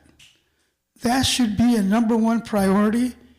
It is going to be for the Western High School Alumni Association, because here's what I've been able to ascertain. All the tools are there and all the resources. What you're missing is how to communicate with the parents, primarily Latinos. We solve that problem in politics by changing the way we do things. We go to them. They will not come to your meetings during the week. They work 2 or 3 jobs. Weekends, they'll do it on weekends. They'll go to a folklorico conference, mariachi, free food, parades. That's what you need to do. You need to go where they're at. Like Kevin Costner said, build it and they will come. Lastly is this. I mentioned this last week about Western and Anaheim, the bell game. From 1960 to 1980, Western only won 3 games. We lost 17. The average score was like 35-6. We didn't quit. Please, don't let this bell game die. It's got a 60-year history. You're up and you're down in sports. Right now you're down, Anaheim. You just won a CIF title. You had the best wrestler in the world. You can come back, please. Sir, you're deep in Anaheim. Mr. Hernandez supports this argument. He went to Anaheim. He wants to beat us. You want to beat us. You can't beat us by running. Please take that into consideration. I'm very serious. It's important. Thank you all very much for your time. Bye-bye. Thank you. Next, Superintendent and Staff Report. Yes, I have a quick announcement. Everybody be on the lookout for a special press release announcing a partnership with Minecraft. AUHSD will be the first district in the United States with this partnership in Minecraft to have every single one of our schools built out. It's using the community school construct, and we will be, our teachers are excited about that, and having our students look at challenges and problems and focusing on solutions through this world of Minecraft. So we're really excited about that. Watch for next week, early next week, a press release in partnership with Minecraft. I have a few updates. A couple of my updates were shared earlier during some of the union report, so I won't repeat myself there. But I do want to say a big shout out and thank you to our team and to the teachers in the district and the counselors and classified staff. STEAMA Palooza was another great success this past weekend. I specifically want to thank Allison Conrad and Charles Q. I don't think Charles here, but I think I saw there's Allison. Their leadership in helping to put the event together, which, as you can imagine, is pretty massive. It's the district showcase. Also want to thank Jeff. ASTA did provide the taco lunch for our employees across the district on Saturday. So thank you. What I didn't hear was on Monday, this upcoming Monday, the 14th, it will be our 33rd Color and Light Show, the 33rd annual Color and Light Show at the Downtown Anaheim Community Center. So I'm hoping you all can be there to celebrate our students and our teachers who are actively engaged in the visual arts. It's a great way to celebrate our students. And then lastly, I just want to share, I did speak to the student who walked out after she spoke, and we are working with Ms. Brown, the principal at Cypress. We are working to do with Groundswell, an affinity group with our Muslim American and Arab American students to really gain from their perspective what their experience has been like with Ms. Brown and another teacher leader in that session, so then we can begin to brainstorm with intention how we can better support and create a better and safer environment. So those kinds of things that we just heard are not happening. The other thing I think it's important to share is as a civic engagement district, one of the things that I'll fault with Ms. Brown is we have teachers across the district that bring in local issues that kids bring up in the classrooms. But again, the expectation with civic engagement is that the teachers and the staff, we are not imposing or even sharing our own beliefs. Our job is to teach the students the skills, how to navigate whatever that issue or topic might be within civic engagement, so they're empowered to take their own position with the data they collect to back their position. So we shouldn't be influencing our position or our thoughts with our students. So I just want to share that as a reminder, and we'll work with Ms. Brown on that reminder as well. So thank you so much. I just want to congratulate the Transportation Department for receiving the ROP recognition last month. It was very exciting to be there with them. So last summer, ROP approached the Transportation Department, specifically in the mechanics shop, to have 6 students intern them during the summer. And the kids were in the gear and they did everything. And the goal is to have more students interested in that field when they finish school from here. So I do want to thank ROP for that partnership, and thank you, ROP, for recognizing our department for doing this amazing work. So thank you. Thank you. No? Yeah, just 2 quick announcements. Final LCAP gathering is on Thursday, April 24th, so we'd love to see you all there, including all of our folks out here and those all watching virtually. This is the one right before our June LCAP board meeting where we will be presenting the recommendations from our greater community based on their priorities and what they're going to be voting on April the 24th. Also, we want to express our deepest gratitude for our assistant principals. It's National Assistant Principal Week. So we know that they're at our sites working hard and doing that really hard work that to better support our students, our families, and our staff. So with our deepest gratitude, just want to extend that shout out to them. Thank you. Moving on to the next item of business. 11.1, resolution number 2024-25-BOT-404. Excuse me. Funding public education and the We Can't Wait campaign. So moved. Second. Okay, this is a roll call vote. Any discussion on this? Just a quick comment. Sure. Yes. I just want to comment. I know it's no surprise that the public schools are underfunded throughout the state, by the state and by the federal government as well. And we just heard from our SYS director, special education is also underfunded. So just want to thank ASTA for bringing this forward and advocating to the state. So thank you. So I'm just going to read I don't know if everybody has seen it, so I'm going to read the paragraph. It says, the district is proud of its collaborative relationship with the Anaheim Secondary Teachers Association, or ASTA. in the areas of community schools and collective bargaining, ranking the district among the compensation leaders for teachers among public school districts in Orange County, and providing continued health and welfare benefits to all full-time employees with no contribution toward premium costs for employees or their beneficiaries. The district is committed to ensuring that every student continues to have access to a high-quality, equitable, and well-rounded public education in modern facilities and up-to-date technology, and supported by well-compensated teachers and staff who model kindness, compassion, civic engagement, civil discourse, and the importance of community to success in college, career, and life.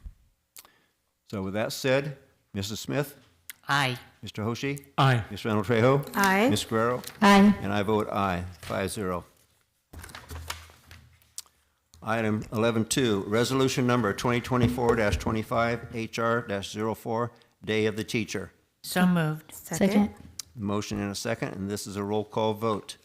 Ms. Smith? Aye. Mr. Hoshi? Aye. Ms. Reynolds Trejo? Aye. Ms. Guerrero? Aye. And I vote aye, 5-0. 11.3, resolution number 2024-25-B-16, temporary interfund transfer. Roll call vote, and we need a So motion. moved. Second. Motion and a second. We got a motion and a second. Good. Mrs. Smith? Aye. Mr. Hoshi? Aye. Ms. Reynolds Trejo? Aye. Ms. Guerrero? Aye. And I vote aye. 11.4, resolution number 2024-25-B-17, School Lunch Hero Day. Slow moved. Second. We have a motion and a second. All right, roll call vote. Mrs. Smith? Aye. Mr. Hoshi? Aye. Ms. Reynolds Trejo? Aye. Ms. Guerrero? Aye. And I vote aye. 11.5, resolution number 2024-25-B-18, establishing the Anaheim Union High School District Measure K Citizens Bond Oversight Committee and approving its bylaws. Slow. Second. Motion and a second. I had a question. Yes.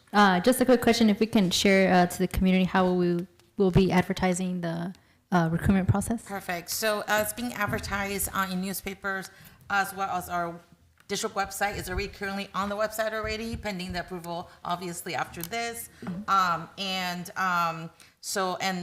working with John as well, our PIO, to make sure it gets out on social media as well. So we need about 7 members in different categories, and you will see the detail information in which categories, as well as the bylaws. When you go up to the website, it's right now front and center, so you should be able to see it right away. So we do encourage our community members to apply to be on a committee. It's about meeting about 4 times a year, about 2 to 3 hours each time, and you will get to see all the exciting projects that are happening with Measure K. And so really do want the community to come out and apply for this. And, obviously down the road too, we will also, as people, for different reasons, leave the committee, and we also need replacement. And so we love to have people to make sure they continue to support and continue to be on a committee as well.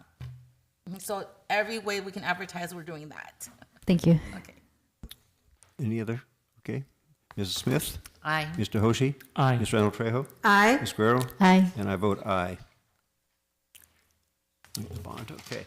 11.6, resolution number 2024-25-B-19, authorizing the issuance of Anaheim Union High School District, Orange County, California, election of 2024 general obligation bonds, Series A, and actions related thereto. Slow moved. Second. Motion and a second. Mr. Hoshi, did you have a question? Oh, okay. Yeah, Mrs. I just, Nancy, can you just explain to the public what it is this action does? So the voters passed Measure K back in November with a very, very strong support, and this allows the district to start, quote unquote, selling the bonds from the 496 million, cannot exceed that amount. And so the first issuance we're looking at is $208 million for this first series. Mm-hmm. We don't take all of the bond money out of this We don't do that. There's different, yes. So then, so when we take them out, then we will work with the assessor's office, and they would go ahead and do that. And so I want to say that because we have very, very strong credit rating, we will be getting the most competitive rate for our taxpayers within the community. And so we do something that's called a competitive sale. So it goes to the market, and then we will get the best rate at that time. And so given our very high credit rating, we will be generating a very favorable rate for the taxpayers. Thank you. And just a little further explanation, since the bond was for $496 million and this is only for $208 million. Correct. Why that difference? So our goal would be in about 3 years' time, then go ahead and sell the second series, and then the balance maybe a couple years after that. So it also, thank you. The next piece will be then the tax burden's not all at once. So we would be able to you get tax based on that schedule at that time. So it's a benefit to the taxpayer. Correct. And we also but last year we were able to refinance as well. And so every opportunity that we get that we can do that for our taxpayer, we would definitely go back and do that as well. Look at all the different things that have been done, and then to see if there's any savings to the taxpayers. And when we refinanced last time, how much did we save? $4.2 million. And that was taxpayers' Taxpayers savings. benefit. The district does not get any benefit for that. It's only for the taxpayers. Okay. Thank you very much. Thank you for that You question. bet. Mrs. Smith? Aye. Mr. Hoshi? Aye. Ms. Randall Trejo? Aye. Ms. Guerrero? Aye. And I vote aye. Excuse me. 11.7, resolution number 2024-25-B-20, establishing the building fund number 2128 for Series 2025 bonds. So moved. Second. And this is a roll call vote. Any questions? Seeing none, Mrs. Smith? Aye. Mr. Hoshi? Aye. Ms. Randall Trejo? Aye. Ms. Guerrero? Aye. And I vote aye. 11.9, resolution number 2024-25, 11.8. 11.8, excuse me. Thank you for that. That's no worries. So 11.8, resolution number 2024-25-HR-05, National School Nurse Day. So moved. Second. Excuse me. And this is a roll call vote. Mrs. Smith? Aye. Mr. Hoshi? Aye. Ms. Randall Trejo? Aye. Ms. Guerrero? Aye. And I vote aye. Now, 11.9, revised board policy 8601, electronic signaling devices, second reading. So moved. Second. Any discussion on this? I had one question. Sure. Can we share how this policy will be communicated to our parents and families? And then anything you can share on enforcement of the policy? Absolutely, great question. So as I know Trustee Hoshi and Trustee Smith know, they serve on our Student Discipline Task Force. We have been working, I know Dr. Hernandez is in the audience, I think Eric, there's Eric right there. They've been working closely with that team to develop this policy. We took the best practices and the lessons learned from the schools that have already begun to implement a cell phone policy across the district. And so we developed as a task force recommendations for the school sites in terms of how to market, how to promote, and then also how to enforce, how to then begin creating the culture where this transition takes place. We met with our principals, I think it was last month, Dr. Hernandez? It was last month where we rolled out those recommendations from the task force. So we gave them, in anticipation that this may be approved, a couple months before school ends to get their materials ready, their policies in place in terms of how they're going to begin promoting. So during registration, the materials are already established, and that way too we can be aggressive with what we communicate both in the springtime and the summer before school starts, and even the way that we begin the school year next fall. So as you know, the policy differentiates between the junior high and the senior high, so they're working on that piece. But thankfully, we've already had a number of schools pilot this work previously to great success. So the feedback from both the students and from the staff have been incredibly positive. So we feel like we're not going to have a lot of anxiety from the schools. Actually, we're seeing a lot of excitement about what's to come. And again, with the high schools having the differentiation, they still have access to the phones during passing periods and at lunch. So it'll be implemented beginning the next school year. Correct? Yes, next fall. And what will likely happen in full transparency is the first couple of weeks of school, there will probably be a grace period because that'll give the schools, and that was one of the recommendations, that they spend the first 2 weeks, 3 weeks of school promoting the policy and, hey, come this date, this is when it begins. And so that way the school, the students, and the parents are reminded that on this date, I'll make it up, August 9th, that's when it's starting. So that was one of the practices that the schools recommended who've begun this work. Got it. Thank you. Yep. So we're encouraging every site during registration really to put out this information to all of our parents? Yes, registration and leading up to just the start of school. Communications, some of them do coffee with principals before school starts, or they do orientations with students and families. That'll be part of the talking point, because this is a pretty big change, right? If the school has already begun this work. So that'll be the expectation. That was one of the promising practices that was discussed by the task force that they want sites to implement. Okay. Thank you. Mrs. Smith? Aye. Mr. Oshie? Aye. Ms. Randall Trejo? Aye. Ms. Guerrero? Aye. And I vote aye. That didn't need to be a roll call vote. That was just, okay. Oh. That was a practice. 1110, new board policy 7000, use of artificial intelligence, and this is a first reading, information only. 1111, agreement, Dr. Mary Helen Amordino Yang. So moved. Second. Motion and a second. Any discussion? Seeing none, all in favor say aye. Aye. Aye. Opposed? 5-0. 1112, agreement, Lexia Voyager Spores, Sopris, Inc. I'll get there eventually. So moved. Second. Do I have a motion and a second? Any discussion? Seeing none, all in favor say aye. Aye. Opposed? That's 5-0. 1113, agreement, Undocus Scholar LLC. So moved. Second. Motion and a second. Any discussion? Seeing none, all in favor say aye. Aye. Opposed? 5-0. 1114, initial contract proposal, AUHSD to Anaheim Military Instructors Union. Information only. 1115, public hearing, initial contract proposal, AUHSD to Anaheim Military Instructors Union. We open the public hearing. Anybody wishing to speak? We close the public hearing. 1116, initial contract proposal, AMIU to AUHSD, information only. 1117, public hearing, initial contract proposal, AMIU to AUHSD. Open the public hearing. Anybody wishing to speak? Close the public hearing. 1118, initial contract proposal, AUHSD to Mid-Managers Association, information only. 1119, public hearing, initial contract proposal, AUHSD to Mid-Managers Association. Open the public hearing. Anybody wishing to speak? Close the public hearing. At 1120, initial contract proposal, MMA to AUHSD, information item. 1121, public hearing, initial contract proposal, MMA to AUHSD. We open the public hearing. Anybody wishing to speak? We close the public hearing. Moving on to the consent calendar. Anybody wishing to poll? I would like to pull 12.19.2. 1219? Point 2, yeah. 1219. 12.19.2, yeah. Okay, 1219-2. I'm pulling 12-9 and 12-10. Anybody else? 1212. 12-12? Okay, Motion for the balance. Second. we have a motion and a second. All in favor, say aye. Aye. Opposed? Okay, let's go with 12-9 and 12-10. So moved. Second. Motion and a second. All in favor, say aye. Aye. Opposed?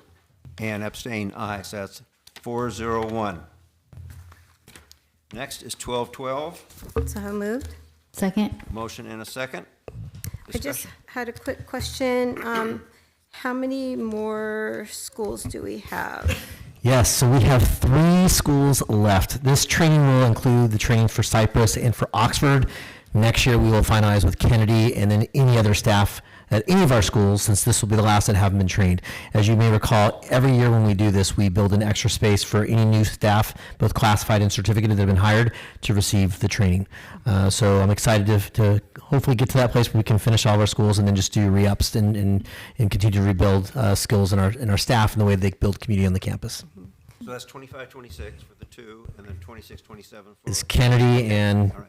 anyone else? Yeah, follow up. Yeah. Okay. And I would recommend that any trustee Yes. that would like to go should go. Yes, if you haven't been, once we have the dates, Down. I can absolutely send the dates. It's a 2-day training, and we'll get you situated, yeah. Okay, all in favor, say aye. Aye. Opposed? That's 5-0. Okay, that And now we have 1219-2. So moved. We have a second? Second. Okay, motion and a second. Ms. Oh, Guerrero? yes, sorry. I'm just abstaining due to being employed by the Supervisor Chavy's office. Oh, okay. So, all in favor say aye. Aye. Opposed? Abstain? Aye. So that's 401 again. Okay, moving on to, excuse me, Board of Trustees report, item 13. Mrs. Smith? Briefly, I just have a few things to talk about. I attended the insurance committee a couple of days ago, and we just go over a tremendous volume of work. And a board member is just there to listen, not to participate. But I so deeply appreciate the work that goes into that. And then I saw a quote the other day, and I thought it was so interesting because it just really spoke to me of our MAC program at Magnolia. And they said, food security is a national security. And I thought that was a very worthwhile comment. And then there was an article in the paper about vape technology in schools, and we've put that into 2 of our schools. And I'd like to see that increased to all of our bathrooms in our schools. I've had parents call me and tell me that their students are finding that problem when they go into the restroom, that kids are vaping. And I think for us to help young people through our genetics training, that I hope is augmented from what we do in our schools to teach that genetics is so important as a tool to learn about who we are and what we inherit. And I think that one of the things with this vaping, and I see kids out in the community when I'm driving around vaping, and I think that it really needs to be emphasized to young people that you could become addicted because of that. One thing can lead to another, could lead to another, and have a real deficit impact on your future. And I wanted to extend greatness to all the people that work in our kitchens with producing their food service, and is awesome. Their work is deeply appreciated.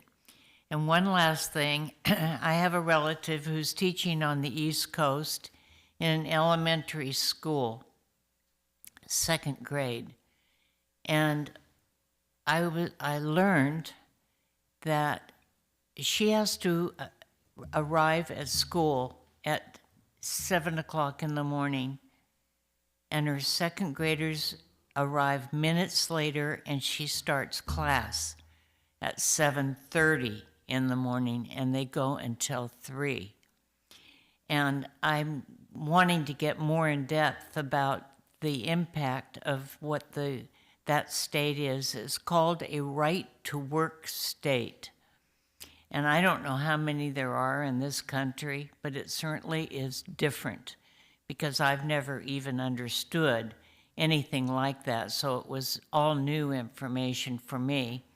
And I said, what is the opposite of a right-to-work state? Does anybody know the answer? Unions. So I think that we learn to support each other and care about each other and learn. Thank you, one and all, for all that you do. Mr. Hoshi? It's been a busy month. I went to some open houses at Brookhurst CVA where they did their capstone speeches, Ball Junior High, where they also had a ribbon cutting ceremony for the mural, and Catella High School. Saw the beautiful pool renovation there and the brand new culinary room. Western Orangeview Open House, and they did an international assembly at the end of the evening in their brand new gymnasium. Lexington High School had their open house, which was preceded by the dedication of the Anna Piercy building, our arts building. Capstone season is here. CVA presented their capstones at open house. At Oxford Academy, they had their juniors present, and it was really nice to see 25 alumni come back and serve as panelists there.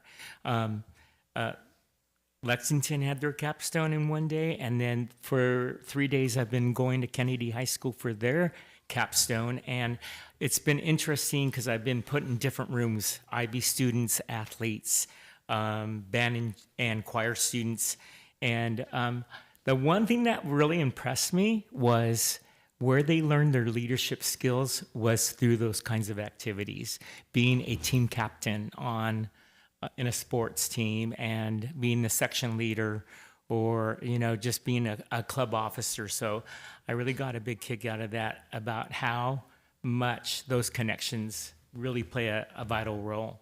Performances, Oxford's Choir Festival concert, the district's theater and dance showcase was phenomenal.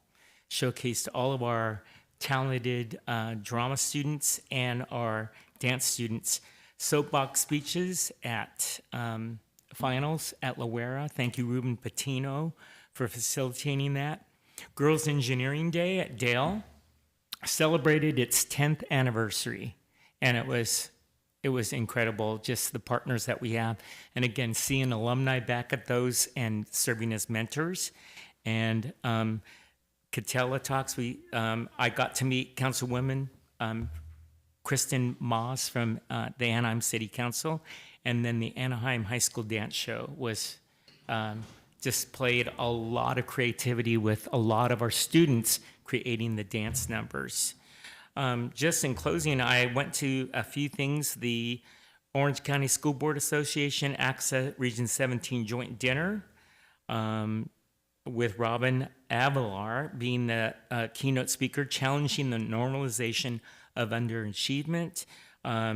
Trustees Guerrero and O'Neill joined me for the PTA Council dinner at Knott's Berry Farm Hotel, and then I attended the CABE conference, and where they celebrated 50 years of bilingual advocacy and excellence.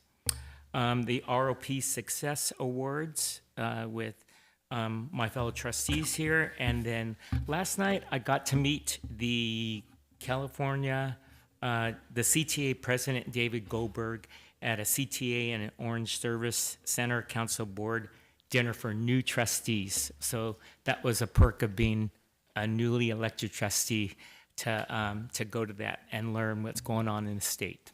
Thank you. Where was that held? That was at the University Club on UCI's campus. Ms. Reynolds-Trail? Okay. So I did attend also the AXA OCCSBA dinner. I forgot to put that down on my list. Excuse me, we attended our board study session for the bond across the way. Attended my ROP meetings where Nancy talked about our transportation getting celebrated.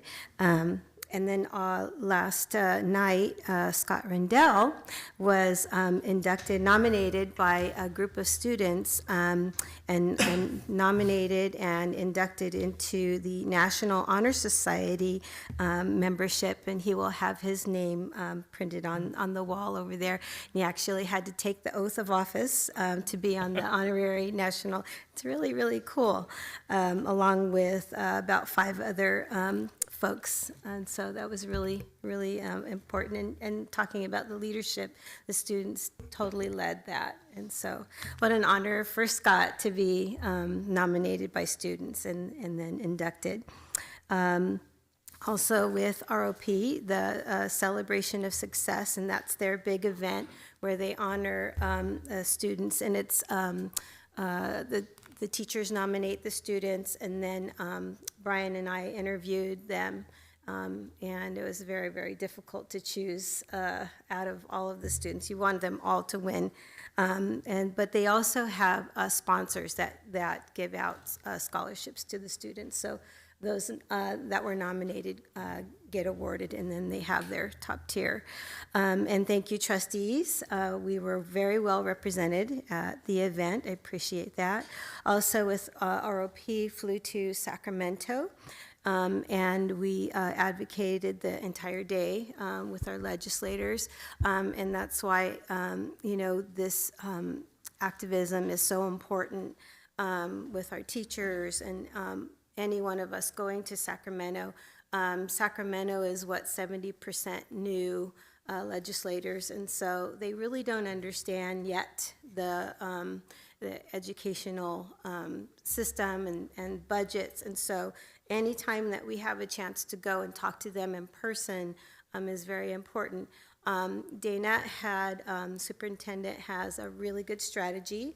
The grown-ups go in and we welcome and we say thank you, because we thank the legislators for supporting Prop 98. We go in and we tell them all the value of that, and then we let the kids talk. Students, ambassadors came with us, and everyone was thoroughly impressed by the students. And, we're only allotted, 15, 20 minutes. They all really wanted to hear from the kids' perspective, the student perspective, and they were all impressed. So I think it was a huge success, letting the students really give their testimonials. Last night also was the GASELPA CAC Awards, which is the Community Advisory Committee. It's a group of parents that are representing each one of the schools districts in the SELPA. So there's Anaheim, Centralia, Cypress, Los Al, Magnolia, and Savannah. And we had 5 of our employees recognized last night. Luis Cordoba, Melissa Naudin, Marne Nguyen, Gail, I'm sorry, I'm going to blow her name. I love her dearly. She's a Hope Aide, Rakatare, and Lisa Wright. All were recognized last night at the GASELPA Awards.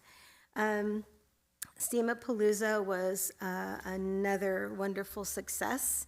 And I also, among all of the good times that we have there and seeing all the wonderful things that AUHSD is doing, I was really pleased to see both of my worlds connected with the 500 students that came from Anaheim Elementary. I saw them getting onto the bus. They were all excited. They almost didn't want to leave. They had some things that they hadn't seen yet, so maybe they'll come back next year on their own. I think is a very, very strategic and smart idea to bring the 5th graders.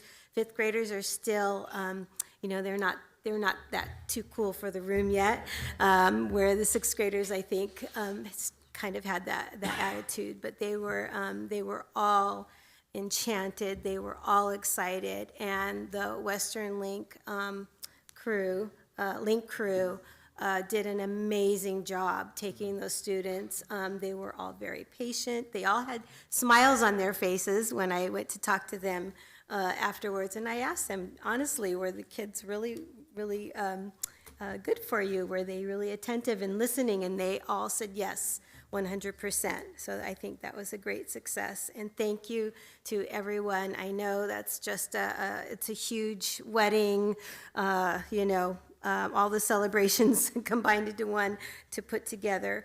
There is talk about maybe changing locations. I think that's the buzz that I'm hearing, because I think parking might have been an issue. So we'll discuss that later. After that, I was privileged also to listen in to a lead meeting.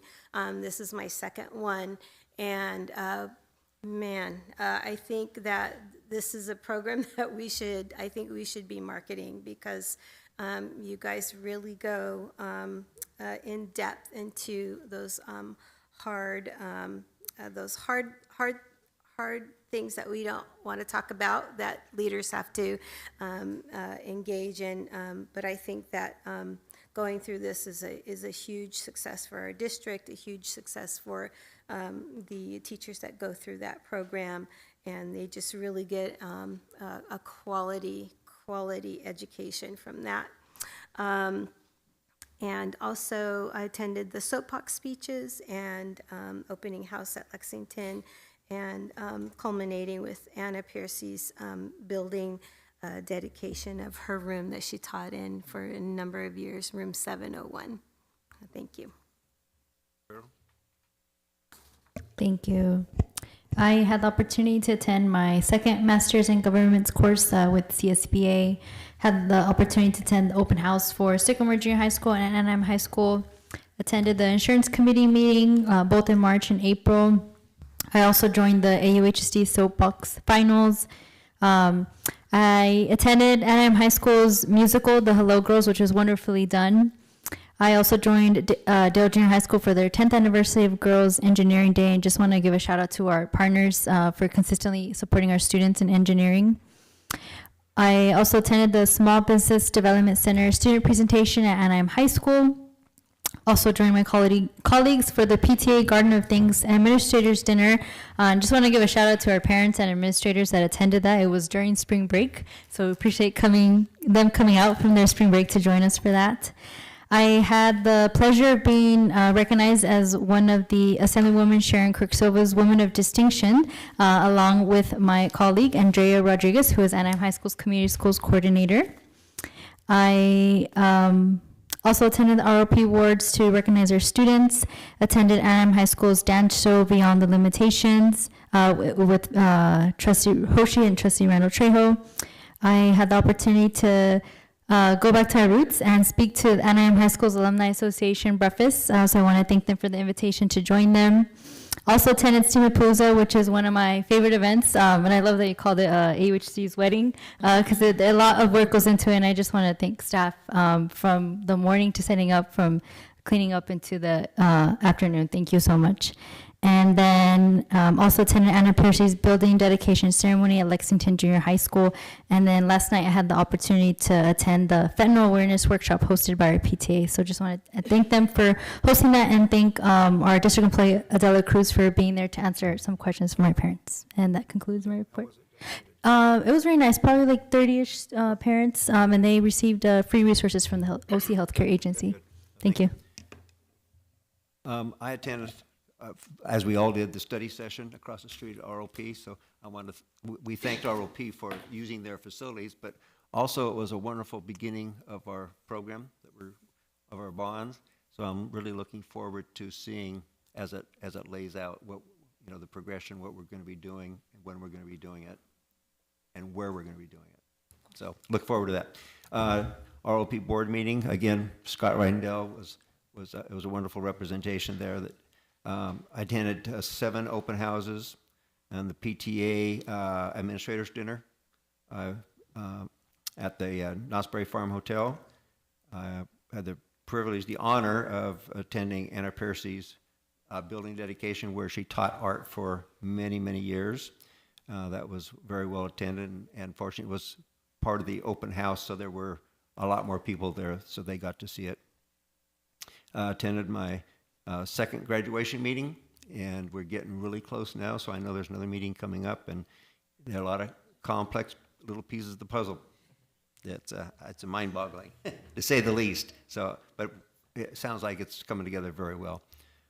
Attended the celebration of success at ROP, where Ms. Randall Trejo and I got to interview, but we also attended the awards and a lot of scholarships, and I think they said last night $20,000 was awarded at that event, so that was very nice.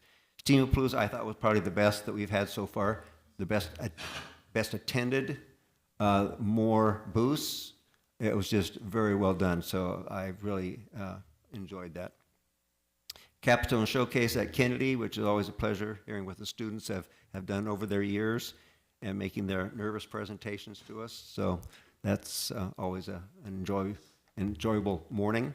I attended the Cypress every 15 minutes presentation, and that's always a sad event, but also it's a happy event, thinking that maybe just one life could be saved just by putting that on. Hopefully more than that are saved.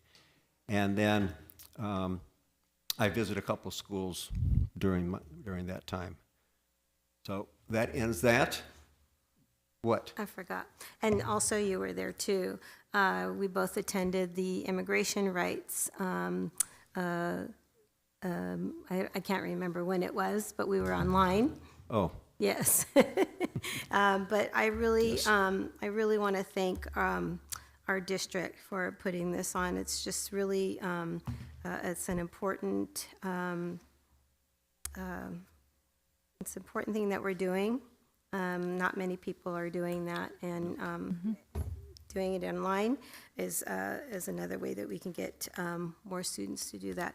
And then I just wanted to talk about. This is 2 now. I know. I just wanted to talk about the Can't the believe it. Breaking Limitations event at Kennedy with Anaheim High School, and it was really, a spiritual experience, and the leadership that the students showed, putting on those presentations, the choreography, and getting all the students to, taught all the choreography that they taught the students. They really did a fantastic job, and thank you for everyone who's supporting them. Okay. One more thing, no, I'm just kidding. I have a mic, shut off the mic over here. 14, advanced planning. You see the dates ahead of us there. Next board meeting is on May 8th. Any suggested agenda items? None? Okay. Number 15. Second. We have a motion and a second. Boy, hesitation there. All in favor, say aye. Aye.